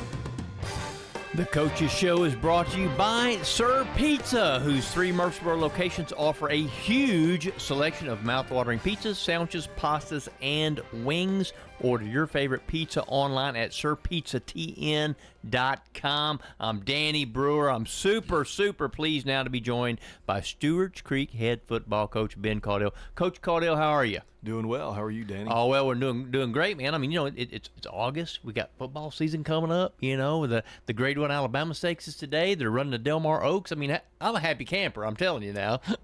Yeah, we got college football starting soon. Obviously, high school football on the horizon, so it's a great time of the year. Sure is. Coach, how many years have you been at the Creek? This is going into year 6. Year 6, life at the Creek, good, right? It's been a great place for me and my family. You talk a lot about, just fit, and me and my personality and who I am and more importantly, who I strive to be, much more than just a coach, but a father, a husband, a leader of men, follower of Christ. And, so working with Dr. Harrell, retired Lieutenant Colonel chaplain in the Air Force, and all the things that he represents, not just as a principal but as a leader. Athletic director Todd Harris, several years in children's ministry, also our assistant principal now. Like, it's just been a great fit for me, across the board, and so I'm very excited, to be able to be the leader of our program. Well, Coach, I'm just going to say this, as a guy in the community, we're happy to have someone like you, because in today's society, I'm going to get on my soapbox just a second. In today's society, man, some of that stuff's missing. Some of that stuff's missing. So to know that we have a guy who preaches the right thing and teaches the right thing, I think is very important. Well, you try more than anything to walk and live it, much more than what you say. And so, but we have so many great people in our building, tremendous leaders, committed husbands and fathers on our staff too, and it takes an entire village with what our youth is being attacked with nowadays. No doubt about that. Okay, so we're talking about leaders for just a second. I see you got your Warner's Athletic Construction shirt on. Lou Warner, he's one of my boys. I'm telling you, Lou's a great leader. He's got a great company. They do a great job. Let's talk about the football field and what that has done for you guys as far as having a turf field and how that has helped your program or changed your program in any way. What do you think, Coach? Well, you just look at this morning. It's been raining a little bit, and 3 years ago, if it was raining a little bit on a Saturday morning and we had a full slate of youth league games, our field would, be in really bad shape come Monday for practice. And now our youth league's on it all day. It's been raining this morning, and it's just a tremendous blessing. I was talking to our team this week about, soccer was playing on Tuesday, and we went over to the practice field, and, we used to only practice on the practice field, and now we got to go over there maybe 2 days a week, and it's this, almost something that we're not even used to. And so, those that have been around long enough know that, it's a huge blessing, and having a field's a game changer, and having a field like we do in this county, you're going to have to go into debt. A lot of people don't realize, there's no tax funds that go towards, your athletic facilities in this county. Most people don't realize when you become a head coach in this county, you eat what you kill, and you better put your fundraising hat on. And our field is, it's a higher mortgage than my house, and so you got to be really invested in this county and believe in what you're doing and believe in your program and school to, get things done and get it through the bank and figure out how the loan's going to go through. And so there's a lot of, I think for me and several people that were a part of that process, there's a lot of sweat equity into what, our program is growing into, and there's a whole lot of pride that's taken with that. The bar is pretty high in this county, but that's the way you like it, correct? Shoot, man, this is a tremendous, community to raise your kids in. Our school is listening to other coaches this morning about just the coming and going of kids. I'm telling you, kids don't leave Stewart's Creek. Families don't want to take their child out of a tremendous school, a tremendous academic school. Our academic support is, we go to all these coaching clinics, well, I'm telling you, people come to us and study our academic support systems, and we're just the leadership of our school across the board is, incredible. And, you want to be in a community where that's important, and you want your kids to be in a school system where that's, valued, and you want to play football in a community that matters. So, and where it means something. And so, needless to say, no question, that's the case for us here in Rutherford County.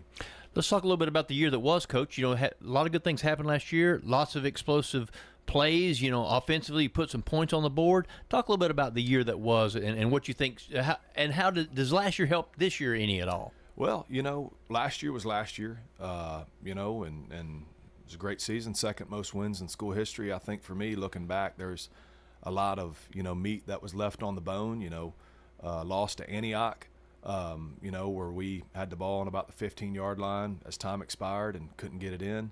Game against Smyrna, we throw a pick six early that ended up being the difference, missed a wide open touchdown on the first play of the game, then other regular season loss to Rockvale. We had all the momentum right before half, through a pick six on our own 15-yard line. And playoff game against Ravenwood, I thought Ravenwood was one of the top 5 teams in the state last year in 6A. We were up at half, tied going into the fourth quarter, and just weren't able to seal the deal in the fourth quarter. And so, to me, a lot of people are super excited about second most wins in school history. And to me, it's I feel like in each of those games there's one or two plays. There's one or two plays that can prevent you from hosting a first round playoff game as opposed to going on the road in the first round. And so, really proud of what last year's group was able to do, and equally as proud as kind of that torch being passed to this year's group. And it's a new team.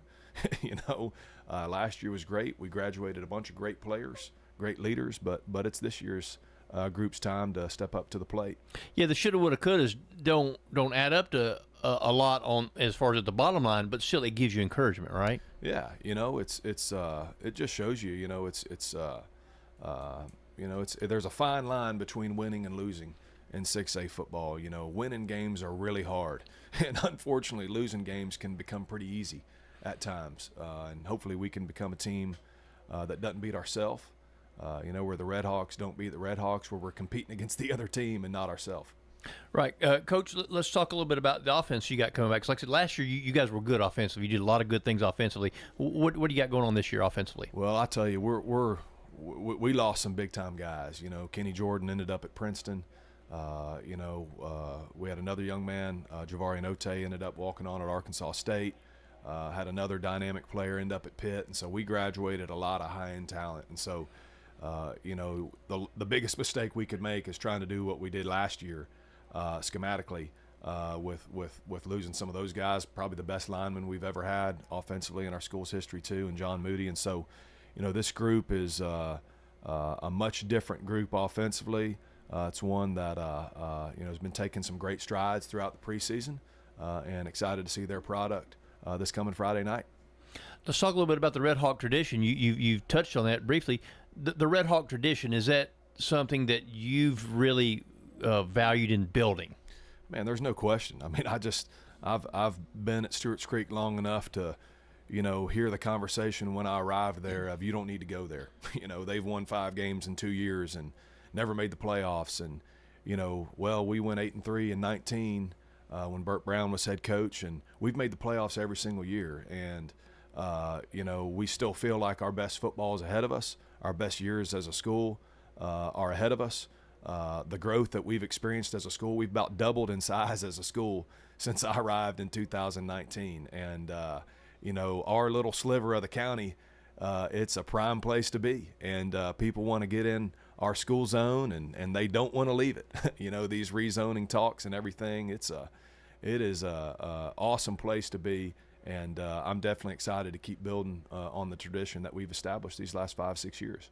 Home opener, Tullahoma, right? That's who you open up with. Talk a little bit about that matchup. It's kind of a unique situation. They actually played the first year or two as a school back when Stewart's Creek was 5A, still growing enrollment. And we went down to Tullahoma last year. Tremendous environment, really, really tough. They're 2-3 years removed from winning the state championship.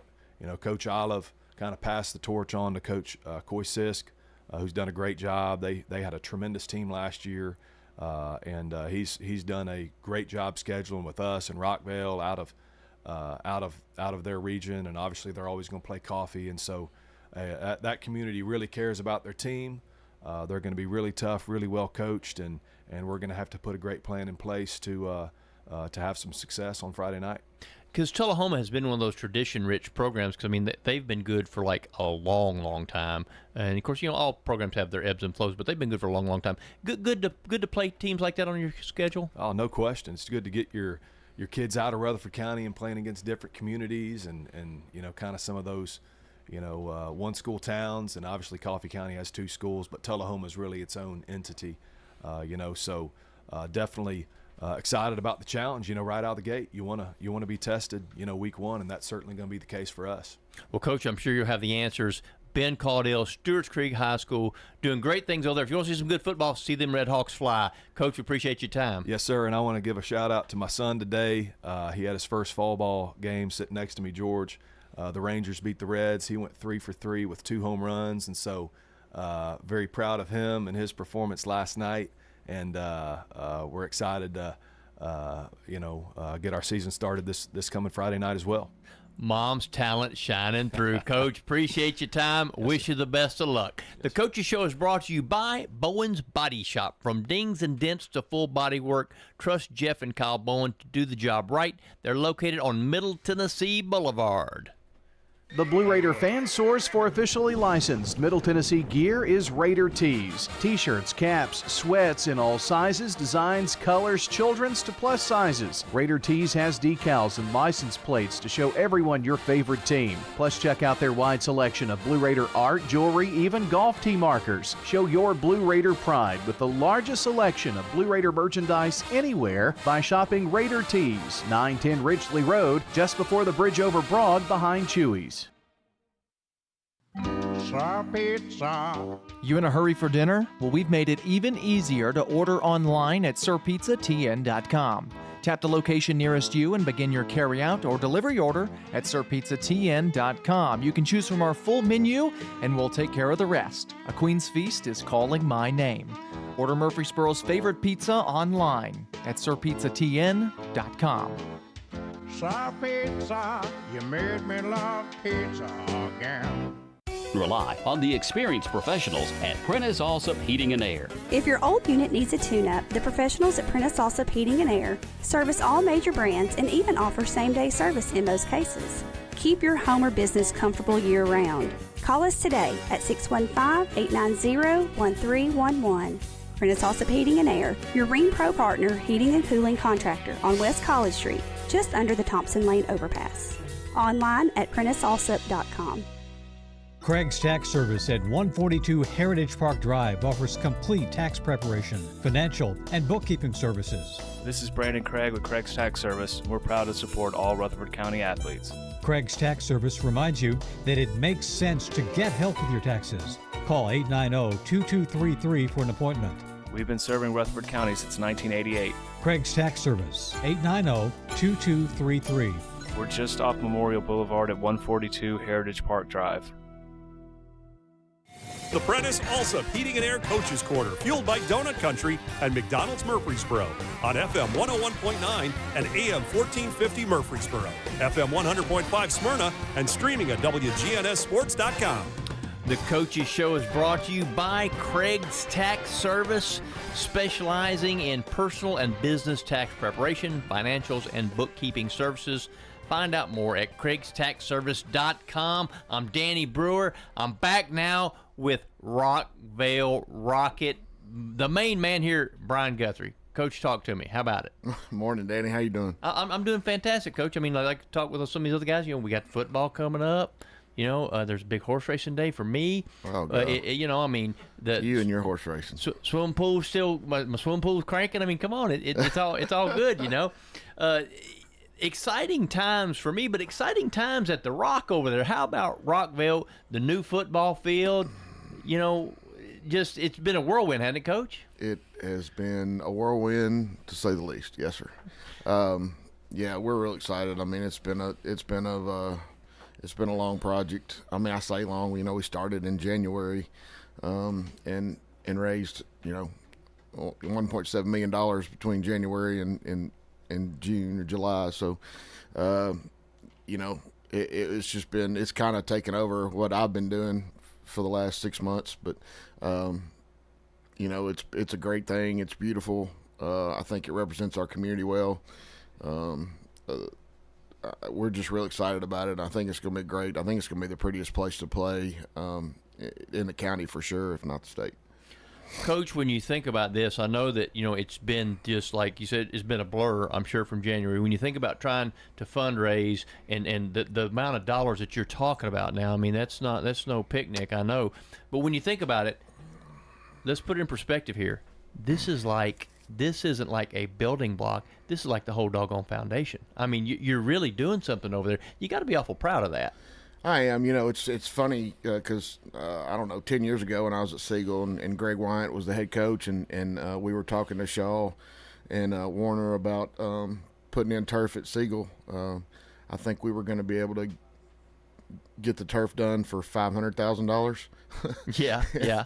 And now it's a little bit more than that. So, yeah, I mean, we're super excited. I think it's going to really change the dynamic of our stadium and what it's going to look like. I've always said I think the way ours is laid out and the way the sun sets over the visitor stands and the trees at the end of the field, it's just, I've always thought it's the prettiest place to play at dusk anyway. But now that we're adding this, our new turf field with the American flag design in the background and then this big jumbotron, I think it's going to be just an awesome environment. The jumbotron. I say jumbotron. It's not a jumbotron, but it's pretty good size. So it's it's a Tron, right? It's a Tron. It's a video board. It's 26 by 15, and that sits on top of a scoreboard. So it's gonna be nice. When you think about it, of course, you've been in the game a little bit. When you think about this, 20 years ago or when you played football, this stuff, we never thought about this kind of stuff. No. Back then, we just played football, and it's just not the same anymore. It's, my daddy didn't tell me when I decided to get into coaching. Of course, he coached for 35 years, and when I decided to get into coaching and coach with him, he didn't tell me that one day I'd be having to be a I don't know, what do you call it, a philanthropist? I don't know, a fundraiser, whatever you call those. I didn't know I was going to have to raise that kind of money and do all this kind of stuff. But, the times have changed and the world's changed. And so, we're going along with the system and trying to keep our kids and, at Rockville and be as successful as we can be. Well, Coach, let's talk about something that hasn't changed, and that's the fundamentals of the game. You still got to block, you still got to tackle, you still got to hold on to the football, all that kind of stuff. Let's talk a little bit about what you have coming back this year as far as just like the fundamentals. Well, we offensively return 4 or 5 starting offensive linemen. The 5th one is Austin Krager, who's Tom's boy. Austin has worked his tail off to get where he is, and I'm super proud of him. So feel real good about us up front. We've got Bo Bryan, who's an MTSU commit at right tackle, and Steven Nelson, who's also has a couple of D1 offers at playing left tackle, and Will Mabry and Nick Taylor, who are playing our guards, that also have some offers. So, those guys are all football players, and just super excited about those guys. And, our quarterback's pretty dynamic, can get out of the pocket, is slippery, throws a great ball, is really, really learning the ins and outs of the game. Javion Elliott, great kid, real proud of what he's done. We've got a stable of tailbacks. We've got 3 or 4 tailbacks we think all can play. Rylan Hodges, DeKale Kennedy, I'm trying to think of all of them. Romeo George and Anton Reynolds, and all those guys are, pretty good and in the same kind of boat. So it'll probably be those guys, it'll probably be tailback by committee for a while. And then we've got a bunch of receivers that we feel like can make plays, and then they've worked their tails off. Jalen Morgan being one of them, of course, our Georgia commit. Kevontae Porter, who's, got some big offers. Landon Jennings, who is just a Wes Welker workhorse, runs great routes, catches everything, hustles, that kind of kid. And Riley Talley, who catches every ball that comes to him. So, and then there's a few more after that. So, we feel like offensively we can be dynamic. We've just got to be able to execute on a regular basis. The stable of runners. I love that, Coach. I love it. That's all. That's up my alley there. I know, right? But let's talk about what you mentioned first when I said basics. The trenches. Mm-hmm. You got to be happy about that, because in reality, we both know that's where games are won and losses, right there. If you can win the line of scrimmage, man, you got a great chance for success. There's no doubt. And like I said, I feel really good about those guys. Especially, I'm real happy about our 2 tackles. They're both learning how to, I say be mean, but be intentional about their blocks and staying on them, and having a little bit, being able to flip a switch when the ball snaps. So, they're both great kids. They're both nice kids, but they figured out how to kind of flip a switch once the game's going. Intentional on their blocks. Coach, I love that, man. You're Hey, man, I've been around a while. I got all kinds of catchphrases. Okay, so we know offense is important, but defense is equally important. Talk to me a little bit about your defense. Well, defensively, so Angelos Brooks kind of took a hiatus from us, but he's back, and he's a different kid. I actually love what he's doing for us. And then we've got a sophomore, Dallas Paldo, who is a really, really big kid, but he's just got the intensity and the motor to be a great player. He's probably going to start for us at linebacker or somewhere. And then, of course, Melvin Boone, who started for us last year on D-line, is back, and he's just, at times he's unblockable. So he's just a big, strong kid, and he's got a motor. And then some of the other spots up front are kind of going to be a rotation. Some of those offensive linemen, Bo Bryan's going to play some D-line. Will Mabry's going to play some D-line. Basically all the O-linemen are going to play at some point over there. Outside backers have come around,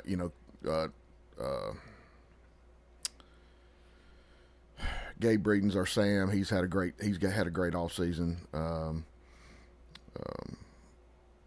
Josh Decker plays our boundary linebacker, and he's a senior and is a leader for us, and he's done a great job. And then secondary wise, we've got Jalen and Cavante back there at the safety spots, and then we kind of rotate some corners. Some corners are, we're trying to find those guys that are going to be, solid for us. But Jay Monk's one of them.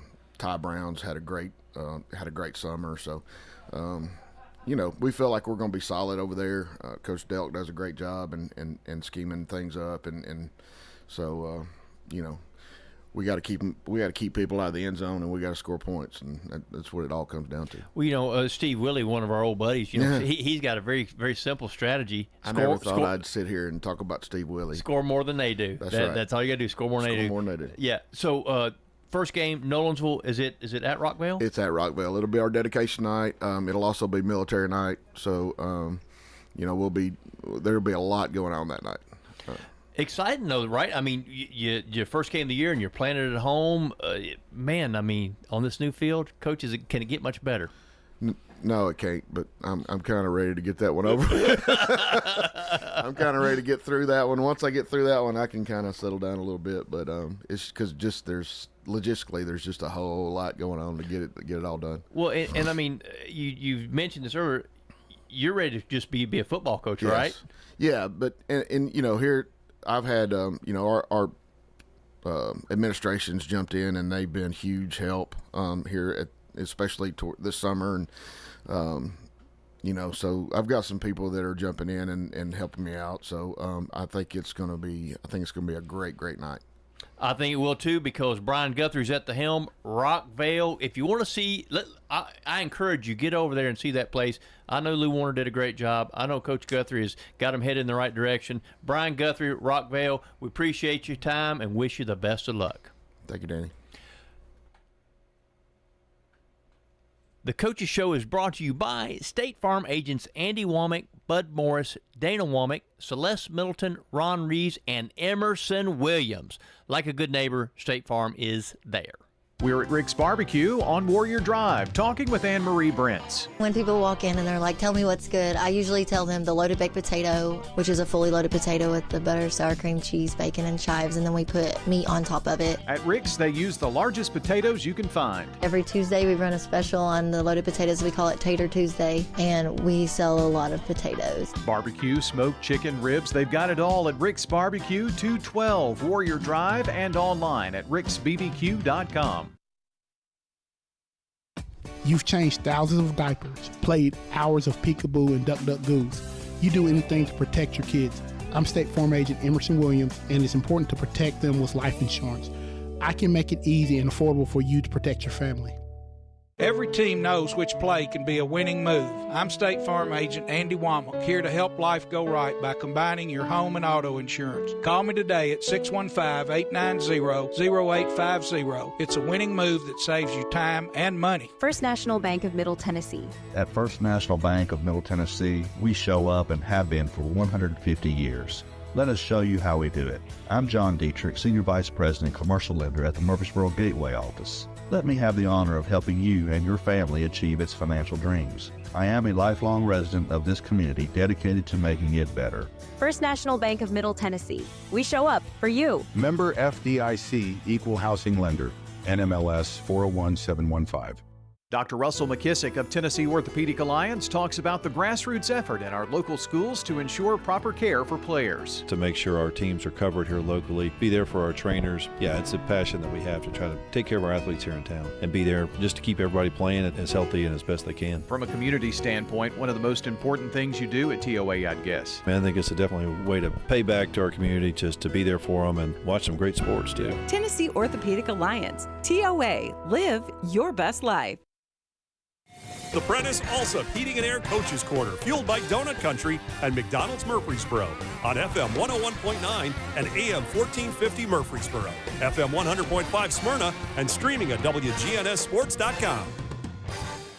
We're back on the Coach's Show, brought to you by Prentice Allsup Heating and Air, family owned and operated since 1977. Get the best service with Prentice Allsup Heating and Air online at PrenticeAllsup.com. Time to talk Seagull football this morning. We're back on the Coach's Show. I'm a little rusty, Coach Adam Renshaw. We all are. It's that time of year. That time of year. And maybe it was volleyball that I was thinking about. We're back in over the years so involved in volleyball. We were just talking about family, and all the kids are growing up, aren't they? Oh, they are. You know, I'm a full-time volleyball dad, part-time football coach. I understand. Volleyball is year-round now, so I follow these girls playing volleyball all the time. You know, I hear that, and operated since 1977. You hear about travel softball a lot, but travel volleyball is huge. It's huge. It's like you go in these big conventions, and there's girls everywhere. I mean, I don't know. I don't want to get into it too far down. And we love it. My family loves it, and I've been blessed to have two daughters to play it. It's a great sport. And Coach Flowers at Siegel High School does an amazing job. Volleyball that I was thinking about. It's a cool sport. It's fun to be around. Well, just talking about summertime always seems to go by so quick, and of course it did again this year, obviously. And football, if you're honest, is really kind of a full-time deal, isn't it? Oh yeah, 100%. Volleyball all the time. It's a tremendous investment of your time, though. So many life lessons are learned there in the summer before you start playing. Travel volleyball is huge. Oh, it's huge. It's like you go in these big conventions and there's girls everywhere. I mean, I don't know. I don't want to get into it too far. Yeah. And we love it. My family loves it. And I've been blessed to have two daughters to play it. It's a great sport. And Coach Flowers at Siegel High School does an amazing job. So it's a cool sport. It's fun to be around. Well, the summertime always seems to go by so quick. And, of course, it did again this year, obviously. And, football, if you're honest, is really kind of a full-time deal, isn't it? Oh, yeah, 100%. It's a tremendous investment of your time, though. So many life lessons are learned there in the summer before you start playing. And, man, we had a tremendous summer. We have a tremendous group of kids. They've worked really hard this offseason, maybe as hard as any group I've been around. You know, I want to talk to you about that, but I've just seen and heard since I live in that community. There's a little scuttlebutt going around, and an excitement that anticipating the season and football and building off the success of making the playoffs last year and things of that nature. So, I think you've got a lot of community support there too. Oh yeah, this is my 5th year at Siegel High School. Did not realize that. Yeah, my 5th year, and when we came in, we wanted to make a real effort towards education-based athletics, towards developing young men, and that starts at the top with our principal, Larry Creasy. He's all in on that. Now, he wants to win, but he wants to do it the right way.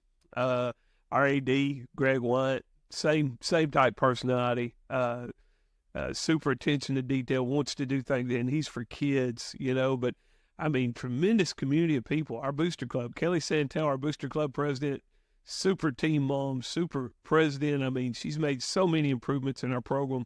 Honestly, I'm just lucky to be around these people. Yeah, well, it's a pretty cool place to be, and you just kind of named a who's who of folks there, and it's great to have that support. But you're rooted now, Adam. So you've been there long enough. I guess this would be your first group that's been all you almost. Well, last year's group was our freshmen that were seniors. Okay, that would be right. Yeah, but this group. This group they had quite a bit of success when they were young football players. Our junior group is a really talented group, and so, I mean, our fingerprints are all over it. Whatever goes well or don't go well. Yeah, I mean, it's all on us. It's all on our coaching staff. But that's good. We feel like our theme this year is quality men. We're trying to build a program that develops young men, and we're lucky. We have a lot of quality families in the Siegel community, and that makes quality men. But I tell you, we've had a lot of fun this off season, a lot of hard work, and we're excited to put it on the field. Well, I would imagine that everybody's just really sick and tired of beating up on each other. It's time to go beat up on somebody else, right? Yeah, well, it is. It's that time of year, out there in the lobby with the other coaches when, I think we were all feeling the same, saying the same thing, and it's been hot this summer. Yeah. Hadn't been a lot of rain, but these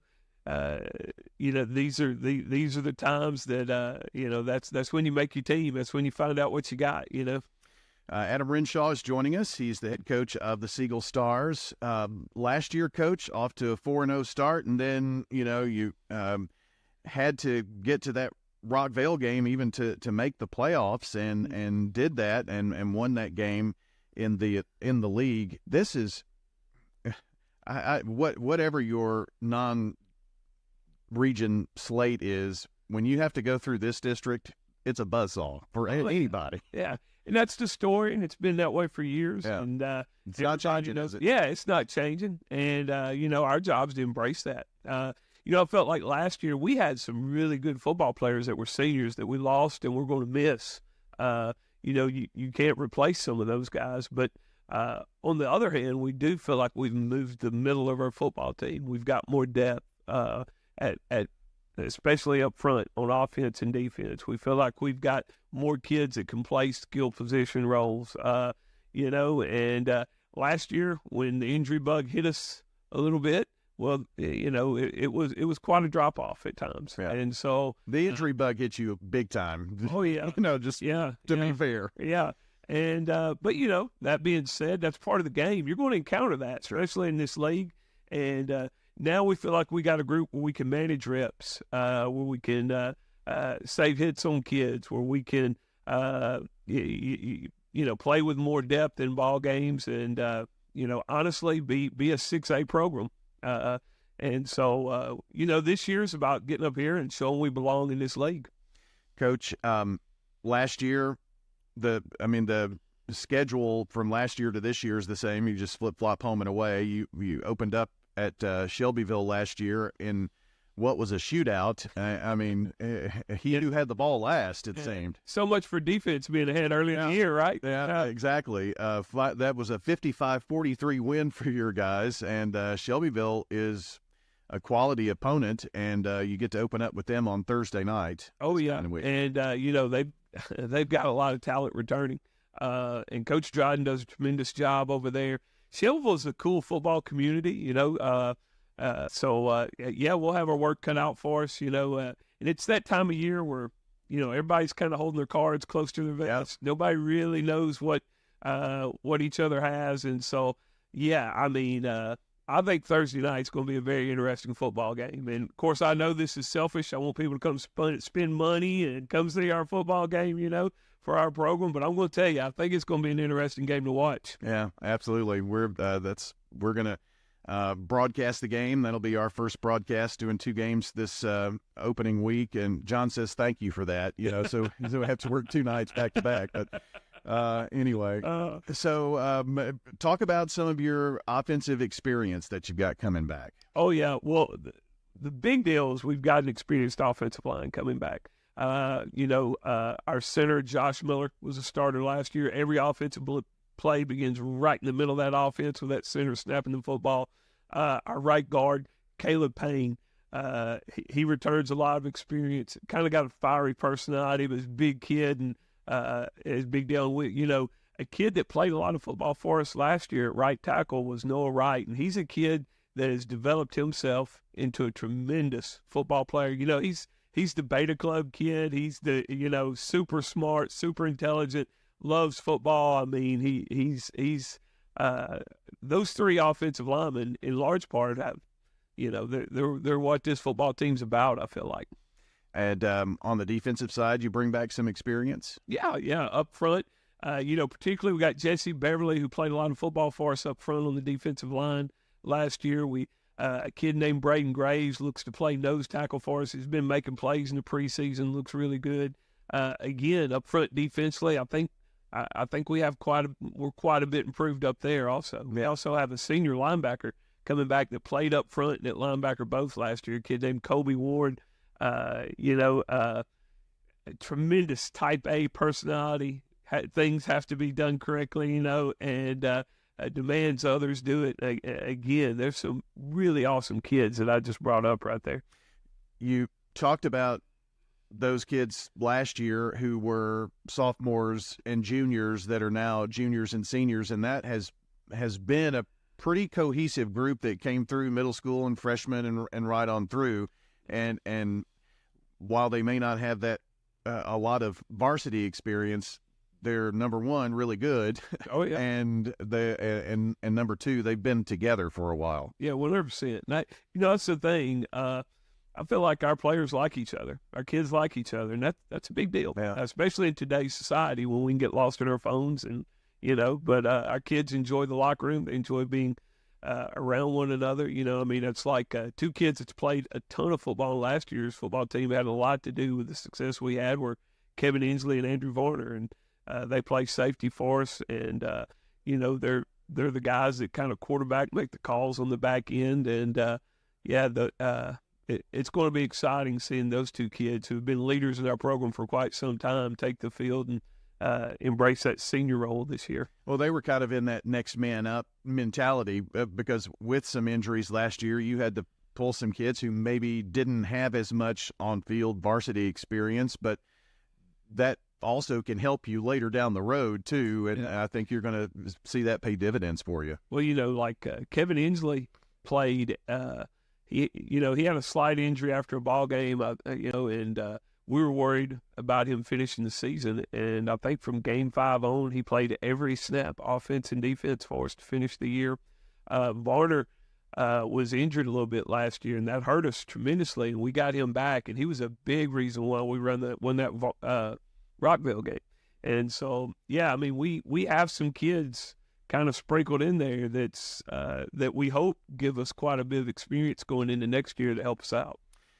Adam, talk to us about quarterback. I know that that was one of the main focuses of the injury to Thomas Santel last season, and that is maybe the toughest. Eagleville had to do the same thing, but that may be one of the toughest to have to come in, after an injury. Yeah, 100%. Last year, Thomas had special talents. He did. We called him Tommy Football because he could do that. He would, you would call a play and he would just make it right at times. And so, this year, we'll probably be a little more traditional. Got Tristan Thornton has been tremendous in the preseason, done a great job. He's our catcher on our baseball team. He's savvy, has a lot of athletic experience, just kind of gets things, And so I'm really excited about his leadership qualities. And, he throws the ball. He knows where to go with the ball. And so it's been exciting to watch him in the preseason. And honestly, we had a kid, Justin Remkus, and this is only his second year of football. And he's backed Tristan up to this point, and he's had a tremendous preseason. And, and those two guys are friends and work well together. Yeah. And it's pretty cool to watch that room grow. And we watch a lot of film together with those kids, and they support one another, and they're in there fighting to make our team better. And it's pretty cool to watch that. Again, I think both of them are talented varsity players.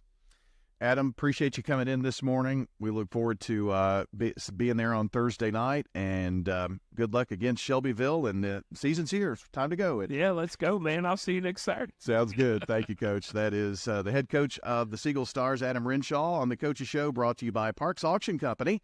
Let their team of experienced and professionally trained staff utilize the auction process to sell your property. Find out more at parksauction.com. Quick, convenient, efficient. 3 words that we all hope to experience when we do business. Our goal at JHA Company is to bring just that to an industry that's traditionally dictated to the customer when it's time to do business. Whether you're purchasing class pictures in a yearbook, class jewelry, a letter jacket, school spirit wear, or senior graduation products, we strive to make the experience quick, convenient, and efficient. Find out more at jhacompany.com.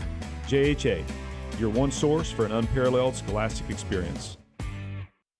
This is a paid legal ad. You've probably heard it a million times. If you're injured, call a lawyer. And you probably haven't, because you don't know how much it will cost, how long it will take, or even if you have a case. At the law offices of John Day, we provide a free initial consultation because we understand that folks don't want to pay a lawyer only to find out they don't have a case. If you think we can help, we do so on a contingency basis, which means we only get paid if you do. Seriously injured? Call me, John Day. The Prentice Allsup Heating and Air Coaches Corner, fueled by Donut Country and McDonald's Murfreesboro on FM 101.9 and AM 1450 Murfreesboro, FM 100.5 Smyrna, and streaming at WGNSSports.com.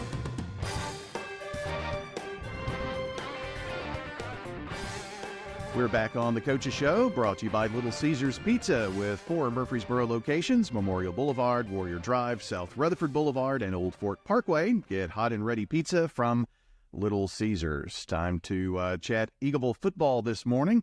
Floyd Walker joins us here on the show. And, Coach, I just wondered, since I knew I was talking to you, I've been thinking this whole summer, did you get your honeydew list done? Oh, hey, I got a honeydew list. My wife got to travel and go places she want to go. She got me on a horse. I saw that. So, it's been an interesting off season, but an enjoyable one.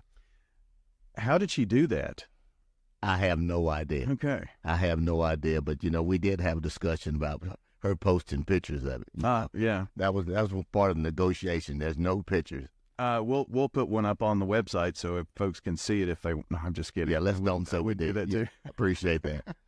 So it seems like it gets faster and faster for me. I don't know.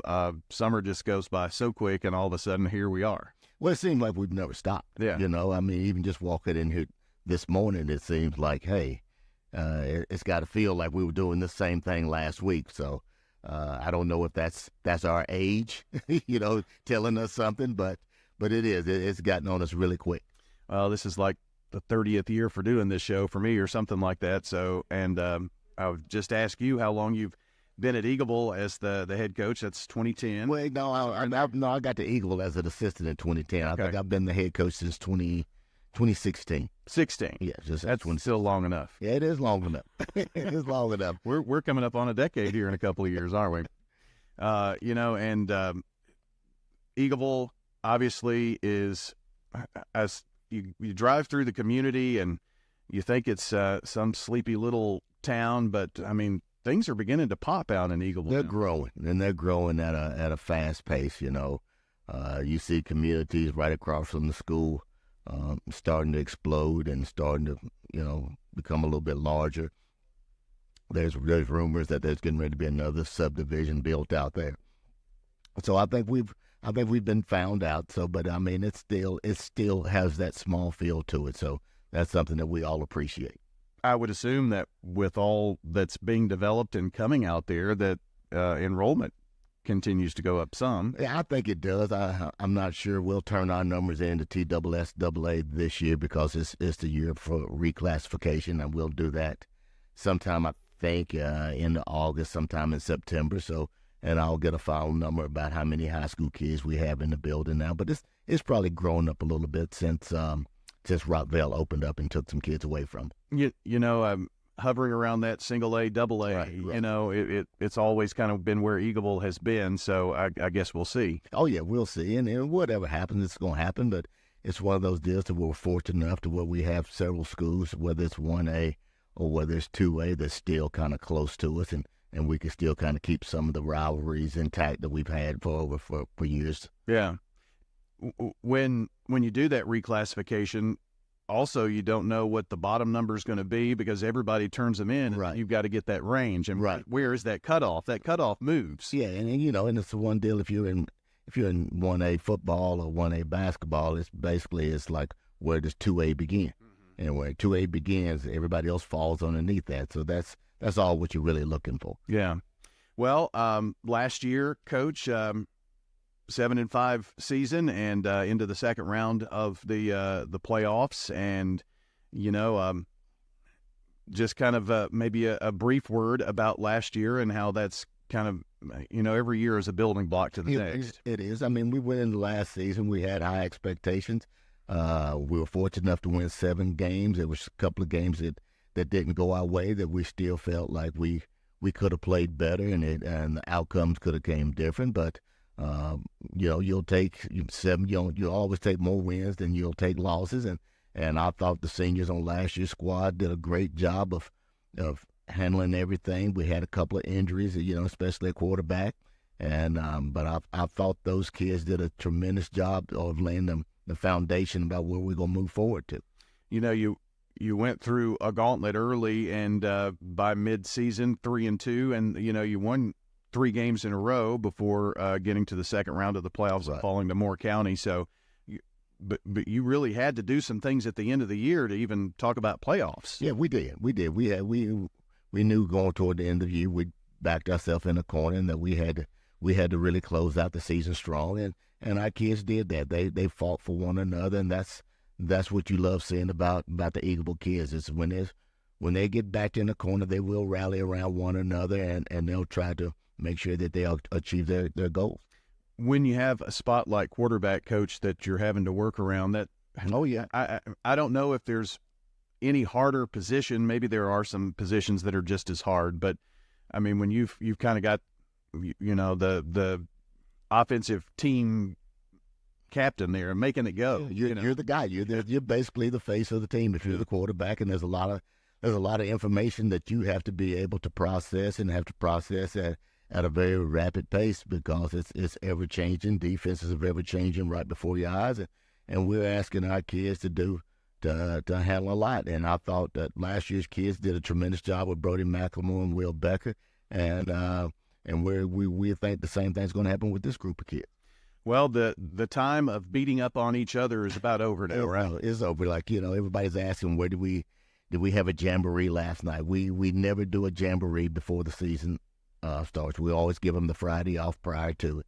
So we were off last night, giving them an opportunity to spend some time with their families and friends and just get away and go be high school students. So we'll get back to work on Monday, and it'll be go time. Well, because they're yours until November, December time frame, right? Pretty much they are. For about 5-6 days a week, they'll be ours.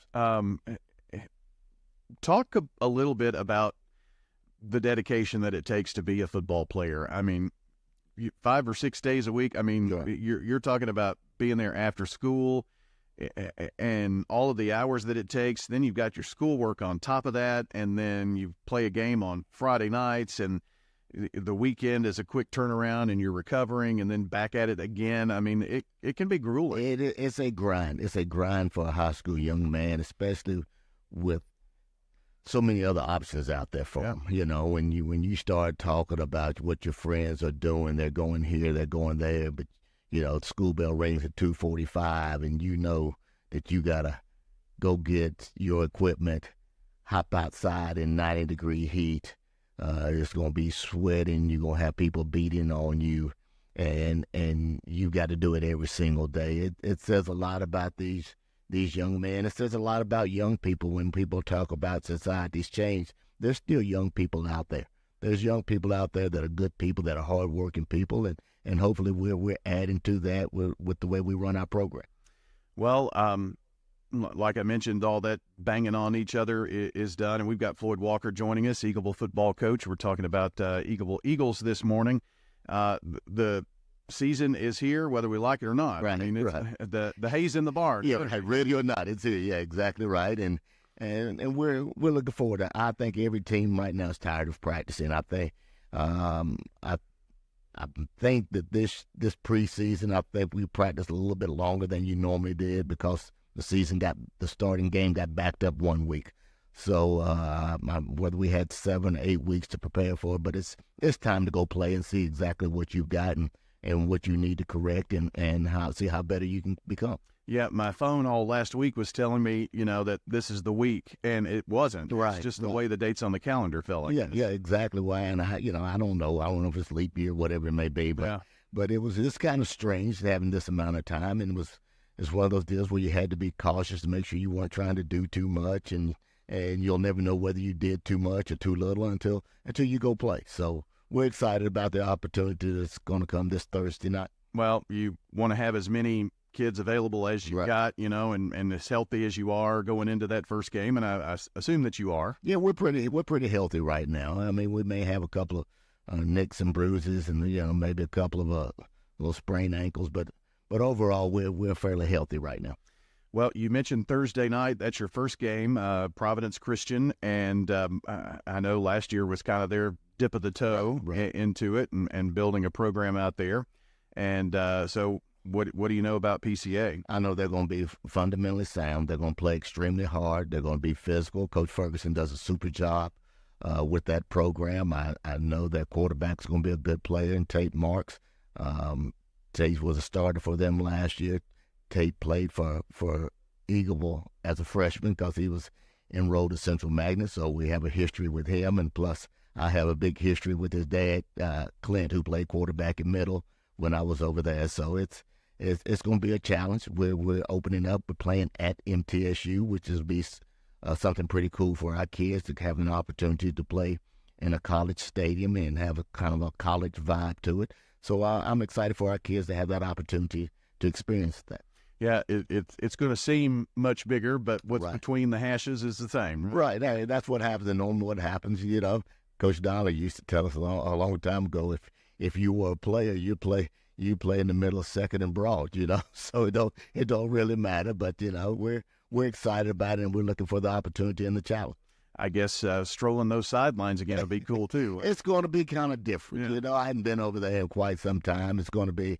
I think this may be. This will be the first time I've ever been on the visitor side, so it'll be kind of strange for me, but it'll be enjoyable for our kids. Yeah. An easy road trip, and the reason I mentioned that, home fans will not get a chance to see the Eagles at home until the Moore County game on September 6th, but some pretty easy travel games here the first 2 weeks. It is. We cut it. Last year was it was just some I don't even have the word for it to tell you how far we traveled last year, but it's a little bit easier for us. It's especially easier for our student body. I mean, you can come to Murfreesboro, you can get something to eat. Then next week we go to Unionville right down the road to play community. So it's a little bit more or less challenging for our fans, which we're thankful for. Yeah, I would think that Wayne County, Collinwood, Loretto, those were some pretty far trips, and they just come here. Yeah, and then you had to go on the road to West Tennessee for a playoff game. So we had about 4 trips that were basically around 2 hours apiece. So we're thankful for this schedule. Oh, I can imagine. Coach, as always, good to talk with you. We for us, this is the coaches show where the coaches are as relaxed as they're going to be all season. Oh, yeah. So right before the season starts. But I know the wheels are already turning, things to do, and I appreciate you coming in, and going to look forward to talking about the Eagles this year, and we hope you have a successful season, Coach, and keep everybody healthy. Well, we thank you, and we appreciate everything that y'all do for high school sports, and especially for Eagleville and our students. Well, that is Floyd Walker joining us, the head coach of Eagleville, joining us on the Coaches Show, brought to you by Rayburn Insurance Agency agent Rick Hall in Smyrna, an independent agency offering auto, home, business, and life insurance since 1973. Find out more at rayburn.net.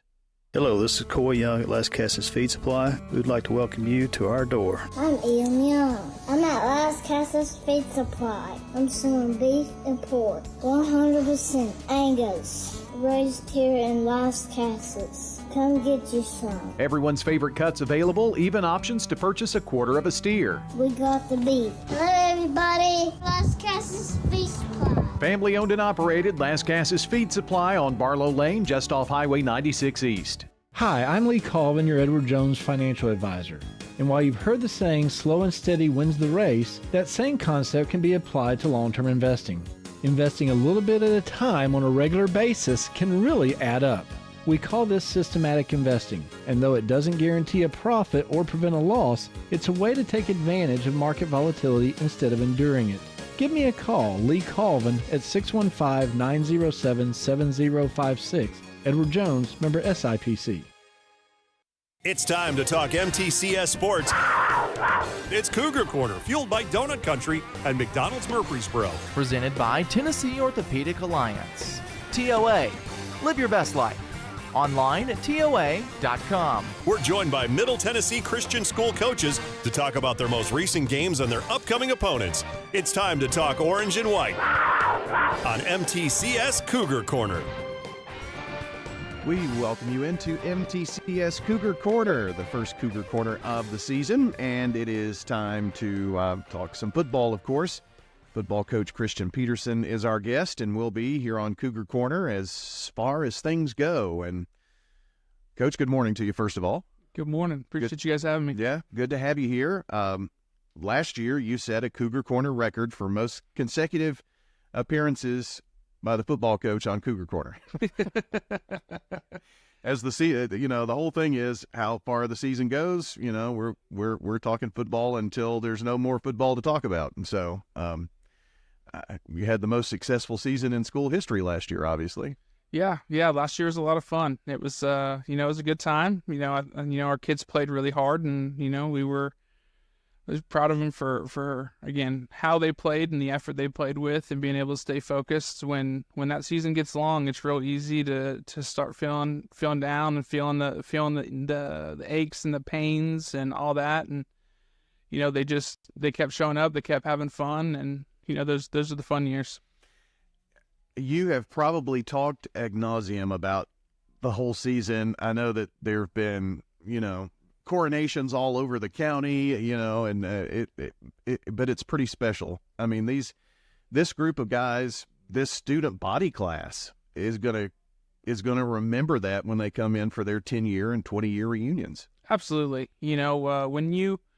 When you win the first one in school history, right? It's a little different, and I was joking with our coaches. I was like, I can see why it's so hard to go back to back and things like that, because you're getting parades, and you're going to this place, and this place is giving you tickets, and this place is doing this, and you start going like, guys, we got to start getting ready for next year, right? Like, last year's a lot of fun. Like, the seniors enjoy it. You guys are done, but if you're coming back, like, we got to start getting to work, because everyone's going to have a target on your back now. They don't care if you lost a bunch of guys. They don't care if you're going to be young. And so, we got to make sure that we're doing the right things in the weight room and getting prepared for this year. It makes you look at those teams who have had decades of success, right here in our county, Oakland, Riverdale years ago, the Brentwood Academies from the 90s. To sustain that, it's got to be hard. Absolutely. I think it's just remembering that each year is a new year, right? You don't get to start with extra points on the scoreboard because you beat a team the year before, right? And we got to go in, and we got to remember how hard we worked last off season to get the season that we had, and then we've really got to go and we've got to work even harder this off season, right? And that's the mindset we're trying to get to, is just every day coming out and getting better. We talk about it all the time. Fridays take care of themselves, right? Like, let's not be result oriented, right? Like, we obviously going to state and winning state, once you do it, is always kind of in everybody's back of their minds and of a goal they want to do. But understanding that if you're just focusing on winning state, like, you're not going to get there. And it's working Monday through Thursday and let Friday take care of itself. And then you get to just go out and have fun and play around, play football. But that's what we're getting right now, is just, making sure that we're working Monday through Thursday to give us the best chance on Friday night. Coach, you come in and then you have the team like you had, could you have set the bar any higher for yourself? We talked about it a lot, and even through the interview process, they asked me, what do you think we have coming back? And I was like, I think we're going to have a chance. Like, in high school sports, that's all you can have, right? You're going to have a chance. You're always 2 or 3 injuries away. The wrong guy gets hurt, and right. It's going to hurt you. And so we were very blessed. We stayed fairly healthy, and we were able to make some things happen there at the end. And again, we gave ourselves a chance. But you got to play your best ball every Friday night in order to do that. And so again, it's just building week by week and making sure that when the end of the season comes, you're playing your best football. I wonder if the opening game of the season last year, which was the 3 overtime thriller at Columbia Academy, didn't kind of set the tone for the whole year. And and the reason I mentioned that, you open up with them again. Yeah, that one was nuts. So, first game as a head coach and you're in triple overtime. We were kind of joking on the sidelines. The kids were coming over going, hey, what are the overtime rules? And I'm like, guys, I've never done it in Tennessee. I don't know. We're going to find out together. Let's go talk to the white hat. And, had a pretty good idea of what was going on, but, you never know from state to state if there's going to be some small changes. Right. So it was fun. Again, our kids, I think, kind of showed their compete level in that one. And, kind of gave all the coaching staff, the confirmation of what we already thought of. They were going to show up and they were going to play really hard. And, again, that gives you a chance. And had to play them in the playoffs. You actually had to, the last 2 games, play back through teams that you had already played before, which is difficult in a relatively short season in football. It really is. For sure. It's always hard to beat a team twice. It's always, you kind of know after you play somebody, what they were trying to accomplish, what they were trying to do. And, the old saying is it's harder on the team that won because it's hard to change things that you did, right? Like you won. And so whereas the team that's lost is going to try and go figure out different things that they can do to try and get the win the second game go around and figure out a way to stop you from winning the game. For sure. And so, it's just one of those deals where you've got to come out and you've got to make your own slight changes, right? You don't want to throw out the game plan because it worked, you won. But at the same time, you're going to have to change some things up because they're going to make adjustments. And, going in, and again, you beat them once, but the next game starts 0-0, right? Like you don't get extra points because you've already beat them once. And so it's just making sure we go into that Friday with the same mentality of we got to go play our best game and let the chips fall where they may. So I know we've spent the first part talking about last year. The question I've been dying to ask you is, how do you respect what happened last year, but also put that behind? Because the only thing that does is paint a bigger target on your back this year, right? For sure. Again, I think our kids did a pretty good job of it too. Is, if you're a senior, you win a state, you get to go on that tour for the rest of the school year, right? Enjoy it. You earned it. If you're a freshman, a sophomore, a junior for an 8th grader coming up, enjoy it, but understand once we get into the spring, once we get back in January, February, we're lifting, we're in the weight room. You've almost got to put it to the side. It was a great accomplishment. It was awesome. It's got something that they're going to look back on for forever and be able to think about I was on that team.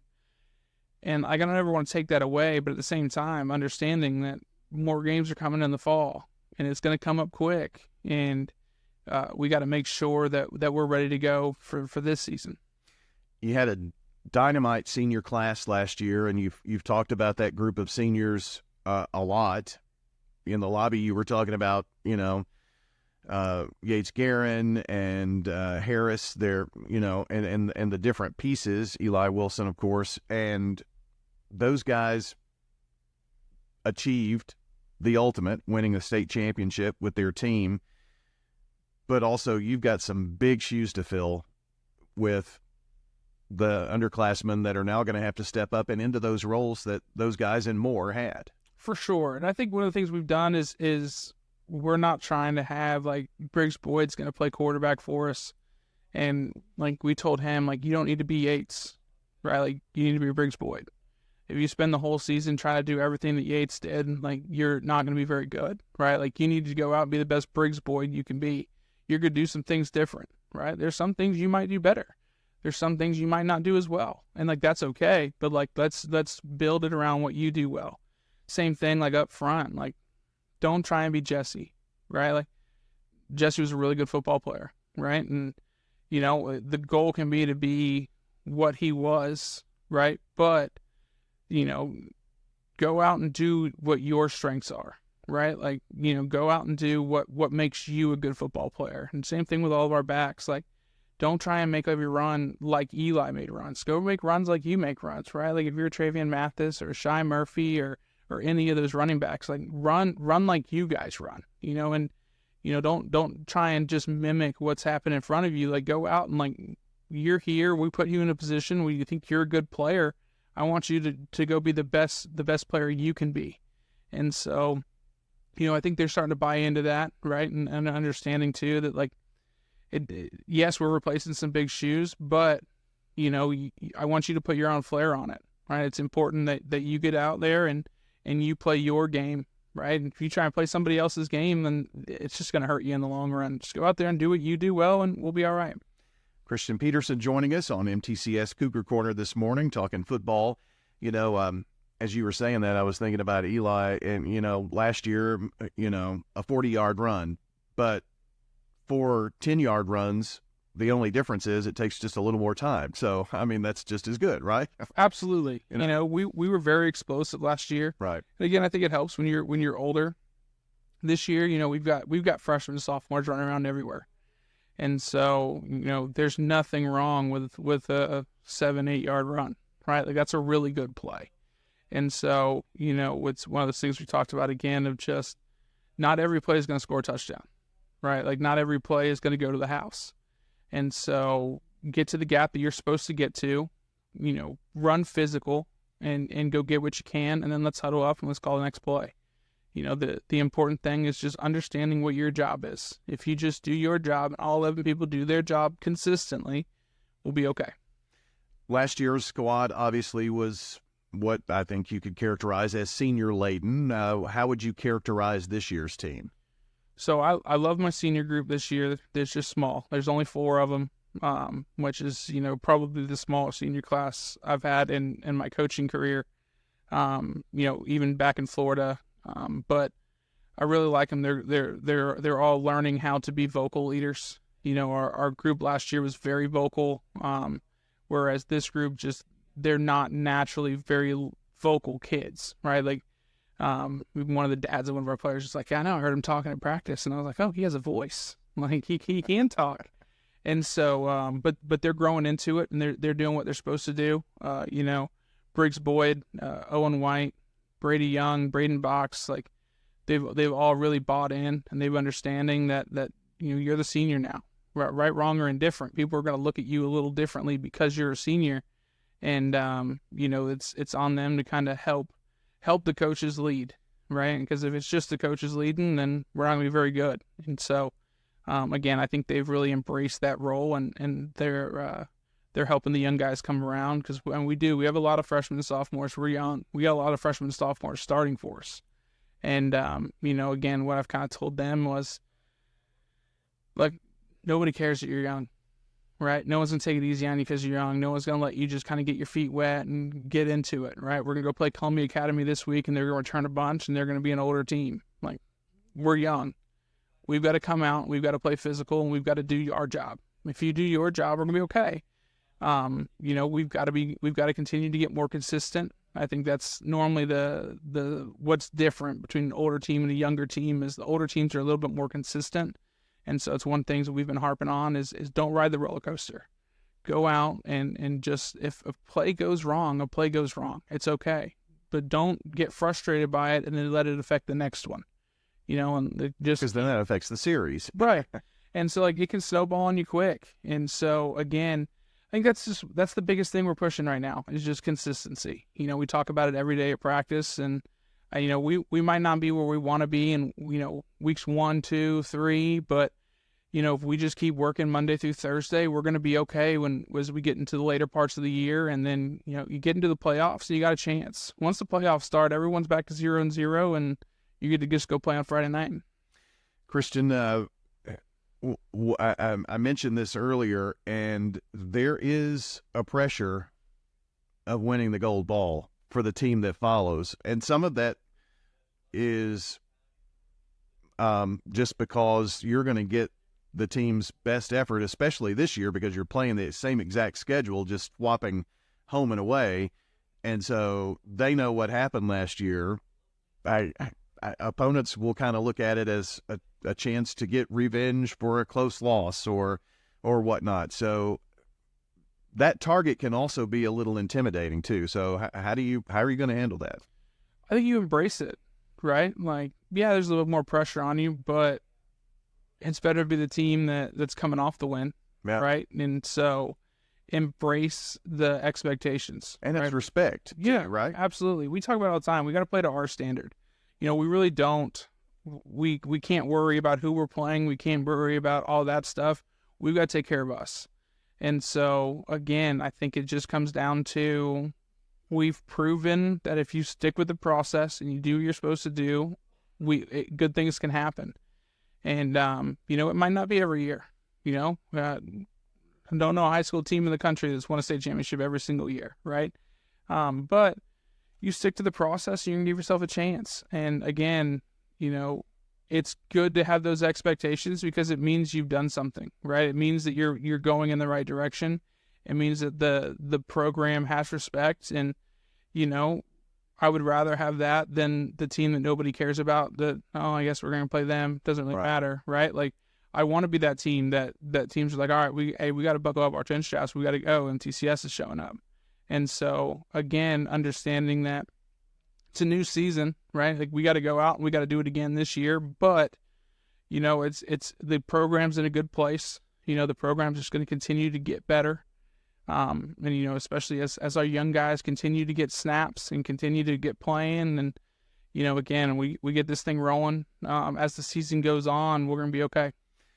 There can also be a crumbling pressure with that too, so you have to be confident, and that just goes with going out there and playing the game. But sometimes you crumble under pressure, and so that's obviously something that we'll be looking at with these guys, and obviously going out and the work and preparation that has led up to this point. You don't want to put too much pressure, but sometimes maybe society does and fans do. So that's something that guys will have to deal with. Yeah, again, and that's what we talk about. It's just, I don't care what the outside says, right? Like, I couldn't care less. There's going to be people that are going to have opinions, right? There are people who probably had opinions last year, even when we were winning, that we could have done things a little bit differently. We have a process. We're going to stick to our process. And for the kids, again, like, yeah, you're going to hear it from friends or from friends and family and people and all those other things. But at the end of the day, the only thing that matters is us. It matters the guys in the locker room, what we think, what our opinion is, and, just making sure that don't let the outside noise change anything that we're doing. And, I think, again, our kids have done a pretty good job of not allowing anything from the outside to really affect us. Once we get into the locker room, we're reset. Now it's only about us. That's it. And so, again, just building it day by day. We're not where we want to be yet. We after our scrimmages and stuff, I thought we got better each one, and but we're not there yet. And so we're still just Monday through Thursday. Keep getting better every week. Let Friday take care of itself. And then we got to reset on Monday. Whether you win or lose, it doesn't really matter, right? Because if you win and you just keep thinking about winning, right, you're going to end up getting beat the next week. Or if you lose and that's all you're thinking about is like, oh, we lost, oh, we're not good, blah, blah, blah. well, then you might end up going and losing the second one, right? And it can snowball on you. So again, just like that series we talked about a second ago. Everything is about we talk about it, like whether it's a play, whether it's a series, whether it's a game, whether it's a week, right? Like it's over. Move on to the next one. And that's how you're successful. Just put those blinders on and take it one play at a time. So Columbia Academy, first up, you've got 2 games at home and then 4 on the road. Last year it was nice to have 4 at home, but now you have 4 on the road. So, I mean, you've got a gauntlet, really, with your schedule, and first up, Columbia Academy. So you're going to get a test right out of the gates.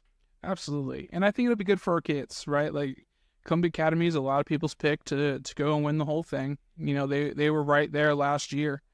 Seth's a really good coach over there at CA, and, you know, he's got them playing physical. They understand what they're trying to accomplish. And, for especially for our young kids, we're going to get to see what the difference is, right? Like, where do we have to get, you know?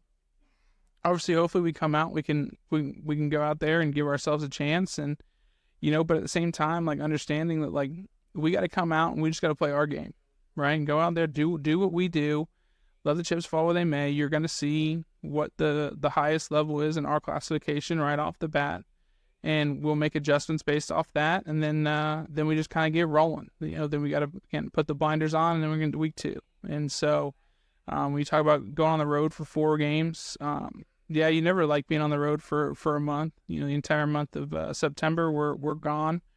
At the same time, none of the trips are super far. Like, we have one to Clarksville Academy. That's a little bit of a drive, but the rest of them are all pretty close. So we're not going to spend a lot of time on the road. You know, last year we had the home set, but we were traveling to Florida. We were traveling to Knoxville. Like, we had a lot of games that were far distances. And so, yeah, we're on the road for a few weeks, but at least we're not driving, you know, 2 or 3 hours or getting on a plane and flying somewhere. It makes it a little bit easier. I can imagine. I was just thinking about the Kings Academy trip. I mean, and to think they're a region opponent, but it's crazy. Yeah. You know, Knoxville and all. So, well, I hope we have a big crowd on Friday night. I'm sure folks are just chomping at the bit to get out and see the Cougars. Absolutely. Definitely come out. Watch your boys. They put in a lot of really good work. I'm excited for them. Coach, appreciate it. Thanks for coming in, and we will see you each and every Saturday morning at this time. Awesome, man. I appreciate you guys having me. Yeah, absolutely. Christian Peterson joining us, the head coach of the MTCS Cougar football program. When we come back, a quick wrap-up and a look at the scoreboard when we return. Middle Tennessee Christian School, training for eternity. People love to see us on the schedule when they have a home game because our fans show up. MTCS President Matt Tiller. The way we travel is just phenomenal. Our parents and our community are fully engaged in our school. When we compete, we're trying to do it in a way that honors God. We want to win. We also want to do it in a way that pleases Him. Providing Christian values and academic excellence in a nurturing environment. That's Middle Tennessee Christian School. Invest in the future of your child. Find out more at mtcscougars.org. Tennessee Orthopedic Alliance takes great pride in treating local athletes here in Rutherford County. Experts in joint, bones, and muscles. And with over 65 specialists, TOA has a playbook to get you back in the game. To request an appointment, visit TOA.com or call 855-NEED-TOA. Tennessee Orthopedic Alliance, TOA. Live your best life. Middle Tennessee Christian School, training for eternity. We're going to be an educational institution that teach Bible every day. Every subject we teach, we're going to teach through a biblical perspective. In every aspect of our school, we're going to do it through a Christian perspective. MTCS President Matt Tiller. That also means that everything we do, we have to be excellent. We feel like Christ calls us to excellence. And so that means we have to be excellent academically. That means we have to be excellent athletically because that's what God calls us to. It's a great place to be. Invest in your child's future in an environment that fosters Christ-centered values. To find out more, visit mtcscougars.org. It's MTCS Cougar Corner, fueled by Donut Country and McDonald's Murfreesboro. Presented by Tennessee Orthopedic Alliance. TOA. Live your best life. Online at TOA.com. On FM 101.9 and AM 1450 Murfreesboro, FM 100.5 Smyrna, and streaming at WGNSSports.com. Welcome back to MTCS Cougar Corner. Time to wrap things up here on this Saturday morning on the maiden voyage of the 31st season of the Coaches Shows. Glad you have joined us here today and on the Cougar Corner scoreboard. Let's take a look at some of the things that have taken place this week. In middle school volleyball, a 2-0 win over Friendship Christian. It was volleyball middle school winning over Ezel Harding 2-0. And final in golf, Columbia Academy edging MTCS 222 to 198.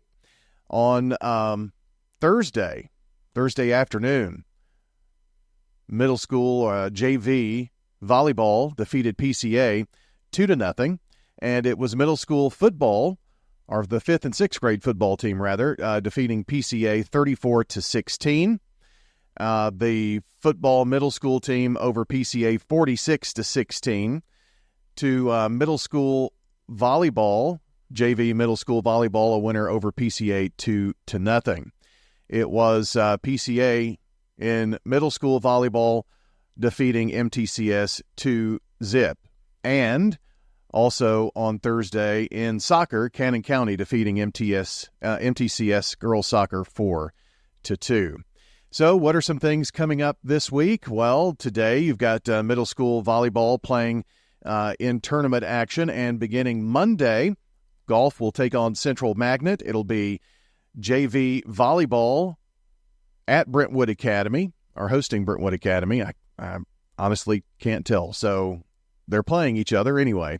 And not only JV, but varsity as well. Middle school will take on Good Pasture in volleyball on the 20th, which is Tuesday. Also on Tuesday, JV will play Columbia Academy, and middle school JV playing Good Pasture as well on Tuesday. Also, middle school volleyball will play Good Pasture as well. Varsity playing Columbia Academy. On the 22nd, on Thursday, MTCS Golf will take on FCS and PCA, while the JV high school team plays Webb in volleyball. 5th and 6th grade football versus DCA.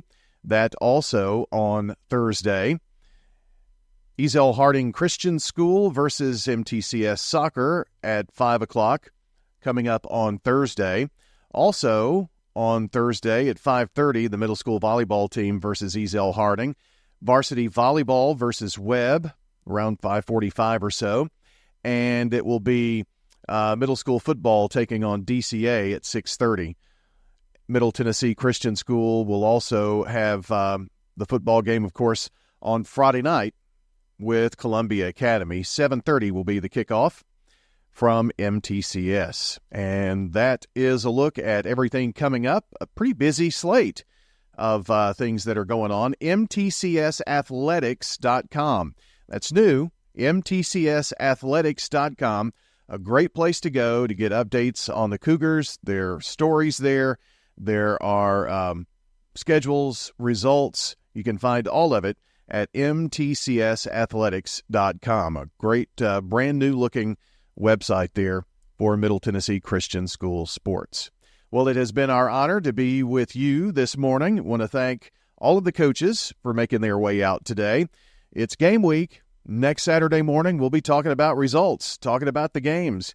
The Cougars with Columbia Academy, all of our other teams in action as well. Next week, our broadcast plans will have us at Siegel on Thursday as they entertain Shelbyville. Next Friday, we head to Smyrna, Riverdale at Smyrna, back here next Saturday morning. Coach's Conversation begins at 9 a.m., MTCS Cougar Corner at 11:15. So that is the slate of, what's coming up here on WGNS. Thanks to John Dinkins and Danny Brewer, our producer Dalton Barrett.